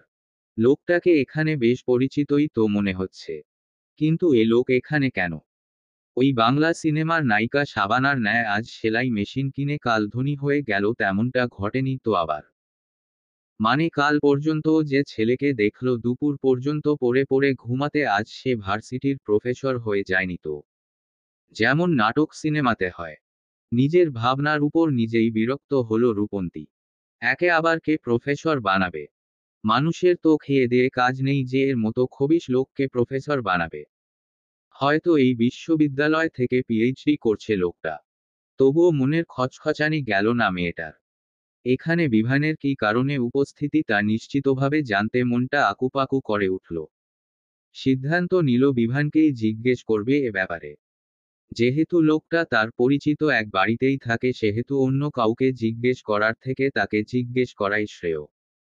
রূপন্তী একটু এগিয়ে গেল ছেলেগুলোর পানে। বিভানকে উদ্দেশ্য করে প্রশ্ন করল, আপনি এখানে? ছেলেটা যেন শুনলই না তার প্রশ্ন। এমন রূপে তাকে উপেক্ষা করে সম্মুখে পা বাড়ালো যেন কোনো উটকো আবর্জনাকে উপেক্ষা করেছে। একবার তাকালো না অবধি। রূপন্তীর অপমানিত বোধ করল। কলেজ ভর্তি তরুণ তরুণীরা সম্মুখে লজ্জাও পেল ভীষণ। অবশ্য তারই ভুল। যে বাড়িতে অমন খবিশের ন্যায় আচরণ করে, প্রতি মুহূর্তে বাড়ি থেকে বের করে দেওয়ার হুমকি দেয়, সে আর এর থেকে কি ভালো ব্যবহার করবে? শুধু শুধু যে অপমানিত হলো। তপ্ত নিঃশ্বাস ফেলল রূপন্তী। আশেপাশে দৃষ্টি বুলিয়ে এক বিদেশি তরুণীকে শুধালো, মাত্রই এখান থেকে চলে যাওয়া যুবকগণ কারা? মানে এখানে কি করেন তারা? তরুণী বেশ হাস্যোজ্জ্বল কণ্ঠে জবাব দিল, আরে তুমি বিভান, ইমাদ এবং জ্যাককে চিনো না? এরা তো এই কলেজেরই জনপ্রিয় ছাত্র। পড়াশোনা খেলাধুলা সব বিষয়েই এদের বেশ নামডাক রয়েছে। রূপন্তী কপালে ভাঁজ ফেলল। আগ্রহী হয়ে জিজ্ঞেস করল, এরা কোন ক্লাসে, মানে কোন কোর্সে পড়াশোনা করছে? মাস্টার্স শেষ বর্ষ। রূপন্তীর মাথায় যেন ছোটখাটো একটা বাজ পড়ল তৎক্ষণাৎ। সে যতদূর জানে তাতে বিভান তার থেকে প্রায় বছর পাঁচেকের বড়। যেখানে সে নিজেই অনার্স শেষ করে নব্য মাস্টার্সে পড়তে এ দেশে এসেছে, সেখানে এই পুরুষ তার 5 বছর বড় হয়ে কিনা এখনো মাস্টার্সেই আছে। রূপন্তীর জানা মতে এখানে মাস্টার্স কোর্স মাত্র 2 বছরের। আবার এর নাকি পড়াশোনায় ভালো নাম ডাকও রয়েছে। এই নাম ডাকটা ঠিক কোন দিক থেকে? পাশের দিক থেকে নাকি ফেলের দিক থেকে? দেশীয় আদু ভাইয়ের নামটা বিদেশের মাটিতে ধরে রাখার উদ্যোগ নিয়েছে নাকি এই পুরুষ? নিতেও পারে। দিনের উজ্জ্বল ফুটফুটে সূর্যটাকে বিদায় জানিয়ে আঁধারে ঢেকে গেছে চারপাশটা। সোডিয়ামের কৃত্রিম আলোয় ভরে উঠেছে শহরটা। রূপন্তী বাড়িতে ফিরেনি এখনো। সেই সকালে কলেজে গেল, কলেজ তো দুপুরের দিকেই শেষ অথচ তার দেখা নেই। গেল কোথায় মেয়েটা? এদেশে তো তার চেনা জানাও কেউ নেই যে তার কাছে যাবে। বিভান বসে রয়েছে বসার কক্ষের সোফায়, লাগাতার পা ঝুলাচ্ছে মেয়েটার চিন্তায়। আবার একটু পর পর নিজের উপর নিজেই বিরক্ত হচ্ছে। শত্রুর মেয়ের জন্য তার এত চিন্তা কিসের? সে মেয়ে যে চুলোয় যায় যাক না, তাতে তার কি? কিন্তু মন যে মানতে চাইছে না। সে একটু পর পর মেয়েটার চিন্তায় বিভোর হয়ে উঠছে। বিভানের চিন্তার মধ্যেই সদর দরজায় খোঁড়াতে খোঁড়াতে পা রাখল রূপন্তী। এতক্ষণে বিভান যেন স্বস্তির নিঃশ্বাস ফেলল। তবে তা ধরা দিল না মেয়েটার নিকট। যথাসম্ভব নিজেকে স্বাভাবিক করে তুলল তৎক্ষণাৎ। থমথমে কণ্ঠে বলল, তোমার ড্রাইভার বাপ এইটুকুও কি শিখায়নি যে ভদ্র বাড়ির মেয়েরা সন্ধ্যার পরে বাড়ির বাইরে থাকে না? রূপন্তী শুনল কথাগুলো। তবে প্রত্যুত্তরে বলল না কিছুই। যেভাবে এসেছিলেন সেভাবেই গৃহের ভিতর পা রাখল সে। ভ্রু কুঁচকালো বিভান। সোফা ছেড়ে উঠে দাঁড়িয়ে শুধালো, কি বলছি কানে যাচ্ছে না? কোথায় গিয়েছিলে তুমি? আর ফিরতে এত রাত কেন হলো? তপ্ত নিঃশ্বাস ফেলল রূপন্তী। ওড়নার এক কোণা তুলে নিজের ক্লান্ত মুখখানা মুছতে মুছতে বলল, কাজে গিয়েছিলাম। কোন কাজে? পার্ট টাইম জব নিয়েছি। সেখানেই গিয়েছিলাম। প্রতিদিনই যাব। আর ফিরতেও দেরি হবে। রূপন্তীর সোজাসাপটা জবাব। তবে তা ক্রোধের সঞ্চার ঘটালো বিভানের হৃদয়ে। এই মেয়ে পার্ট টাইম জব নিয়েছে। কই এ বিষয়ে তাকে তো কিছু বলল না। একবার আলোচনাও করল না তার সাথে। অনুমতি না নিক একবার বলবে তো। তার বাড়িতে থেকে তাকেই এভাবে উপেক্ষা করল। বিভান তীক্ষ্ণ দৃষ্টিতে তাকালো রূপন্তীর পানে। গুরুগম্ভীর কণ্ঠে বলল, কার কাছে জিজ্ঞেস করে তুমি পার্ট টাইম জব নিয়েছো? রূপন্তী ফতাফত জবাব দিল, আপনার দাদি জুবাইদা বেগম দিয়েছেন। দিয়েছে বেশ ভালো। এখন থেকে আর কাজে যাওয়ার দরকার নেই। ভদ্রঘরের মেয়েরা সন্ধ্যার পরে বাইরে থাকে না। আমাদের বাড়ির একটা মান সম্মান আছে নাকি? বিভানের রুক্ষ কণ্ঠস্বর। রূপন্তী কপাল কুঁচকালো। থমথমে কণ্ঠে জবাব দিল, আমি আপনাদের বাড়ির মেয়ে নই যে আমার কর্মকাণ্ডে আপনাদের মান সম্মান নষ্ট হবে। আমি আপনাদের বাড়ির ড্রিভারের মেয়ে, অর্থাৎ আপনাদের কর্মচারীর মেয়ে। সুতরাং তা নিয়ে আপনাদের সমস্যা হওয়ার কথা নয়। বিভান থতমত খেল কিঞ্চিত। সত্যিই তো রূপন্তী তার কিছু নয়। উল্টো মেয়েটার বাবাকে সে নিজের শত্রু মনে করে। কিন্তু মেয়েটাকে বাহিরে কাজে যেতে দিতেও তার মন সায় দিচ্ছে না। একা একটা মেয়ে মানুষ রাত করে বাড়ি ফিরবে, তার উপর আবার অচেনা অজানা স্থানে। বাঙালি যতই আধুনিকতার ছোঁয়ায় নিজের গা ভাসাক না, বড় বড় দেশে যাক না কেন, নিজেদের প্রিয় মানুষকে নিয়ে চিন্তা দ্বারা শাসন বারণ ছাড়তে পারবে না। এই যেমন বিভানও পারেনি। এত বড় এক দেশে থেকে যে দেশে রাতের আধারে মেয়েরা বারে বারে ঘুরে বেড়ায় অহরহ, সে দেশে দাঁড়িয়েও বিভানের রূপন্তীর জন্য চিন্তা হচ্ছে, কারণ সে সন্ধ্যার পরে বাড়িতে ফিরবে। তবে মেয়েটার প্রতি নিজের এই উৎকণ্ঠা, এই চিন্তা আড়ালেই রাখল বিভান। গম্ভীর কণ্ঠে বলল, তবুও আমার বাড়িতে থাকো তো তুমি।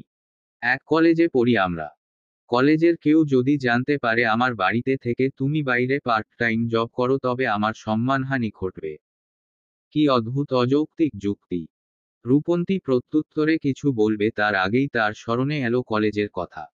কলেজে সকলের সম্মুখে তাকে কি অপমানটাই না করল বিভান।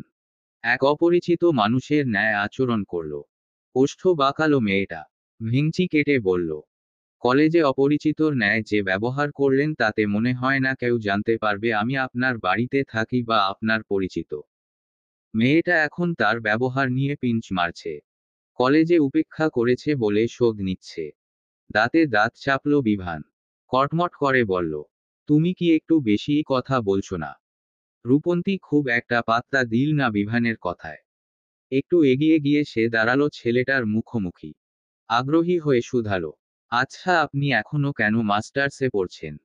আপনি তো বয়সে আমার বছর 5 বড় ছিলেন। থামল রূপন্তী, আবার বলল, আচ্ছা এদেশে বারবার ফেল করলেও তাকে আরো পড়ার সুযোগ দেওয়া হয় না, মানে আপনি আবার স্পেনের আদু ভাই হওয়ার পরিকল্পনা করছেন নাকি?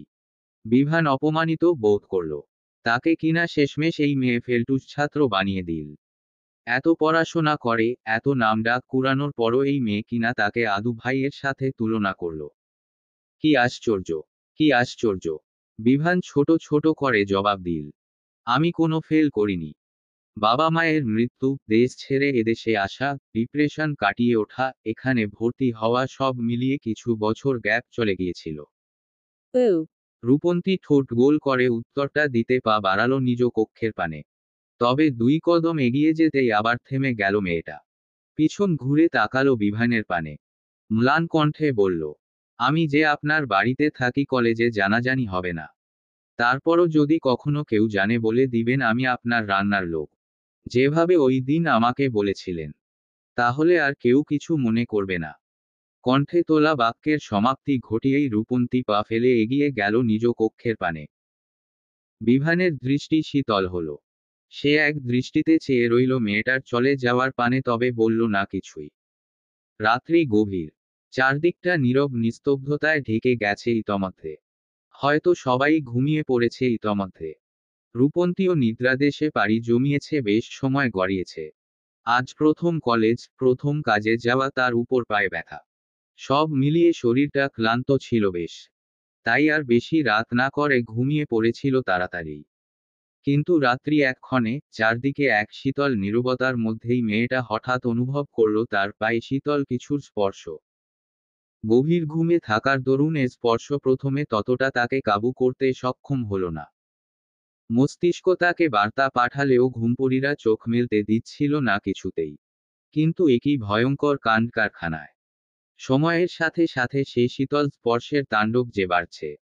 পোড়া পাটা যে জ্বলে উঠছে ক্ষণে ক্ষণে। ব্যথা লাগছে ভীষণ। Caleb. গল্প, ফ্লেকাচো। কলমে, সাদিয়া শওকত বাবলি।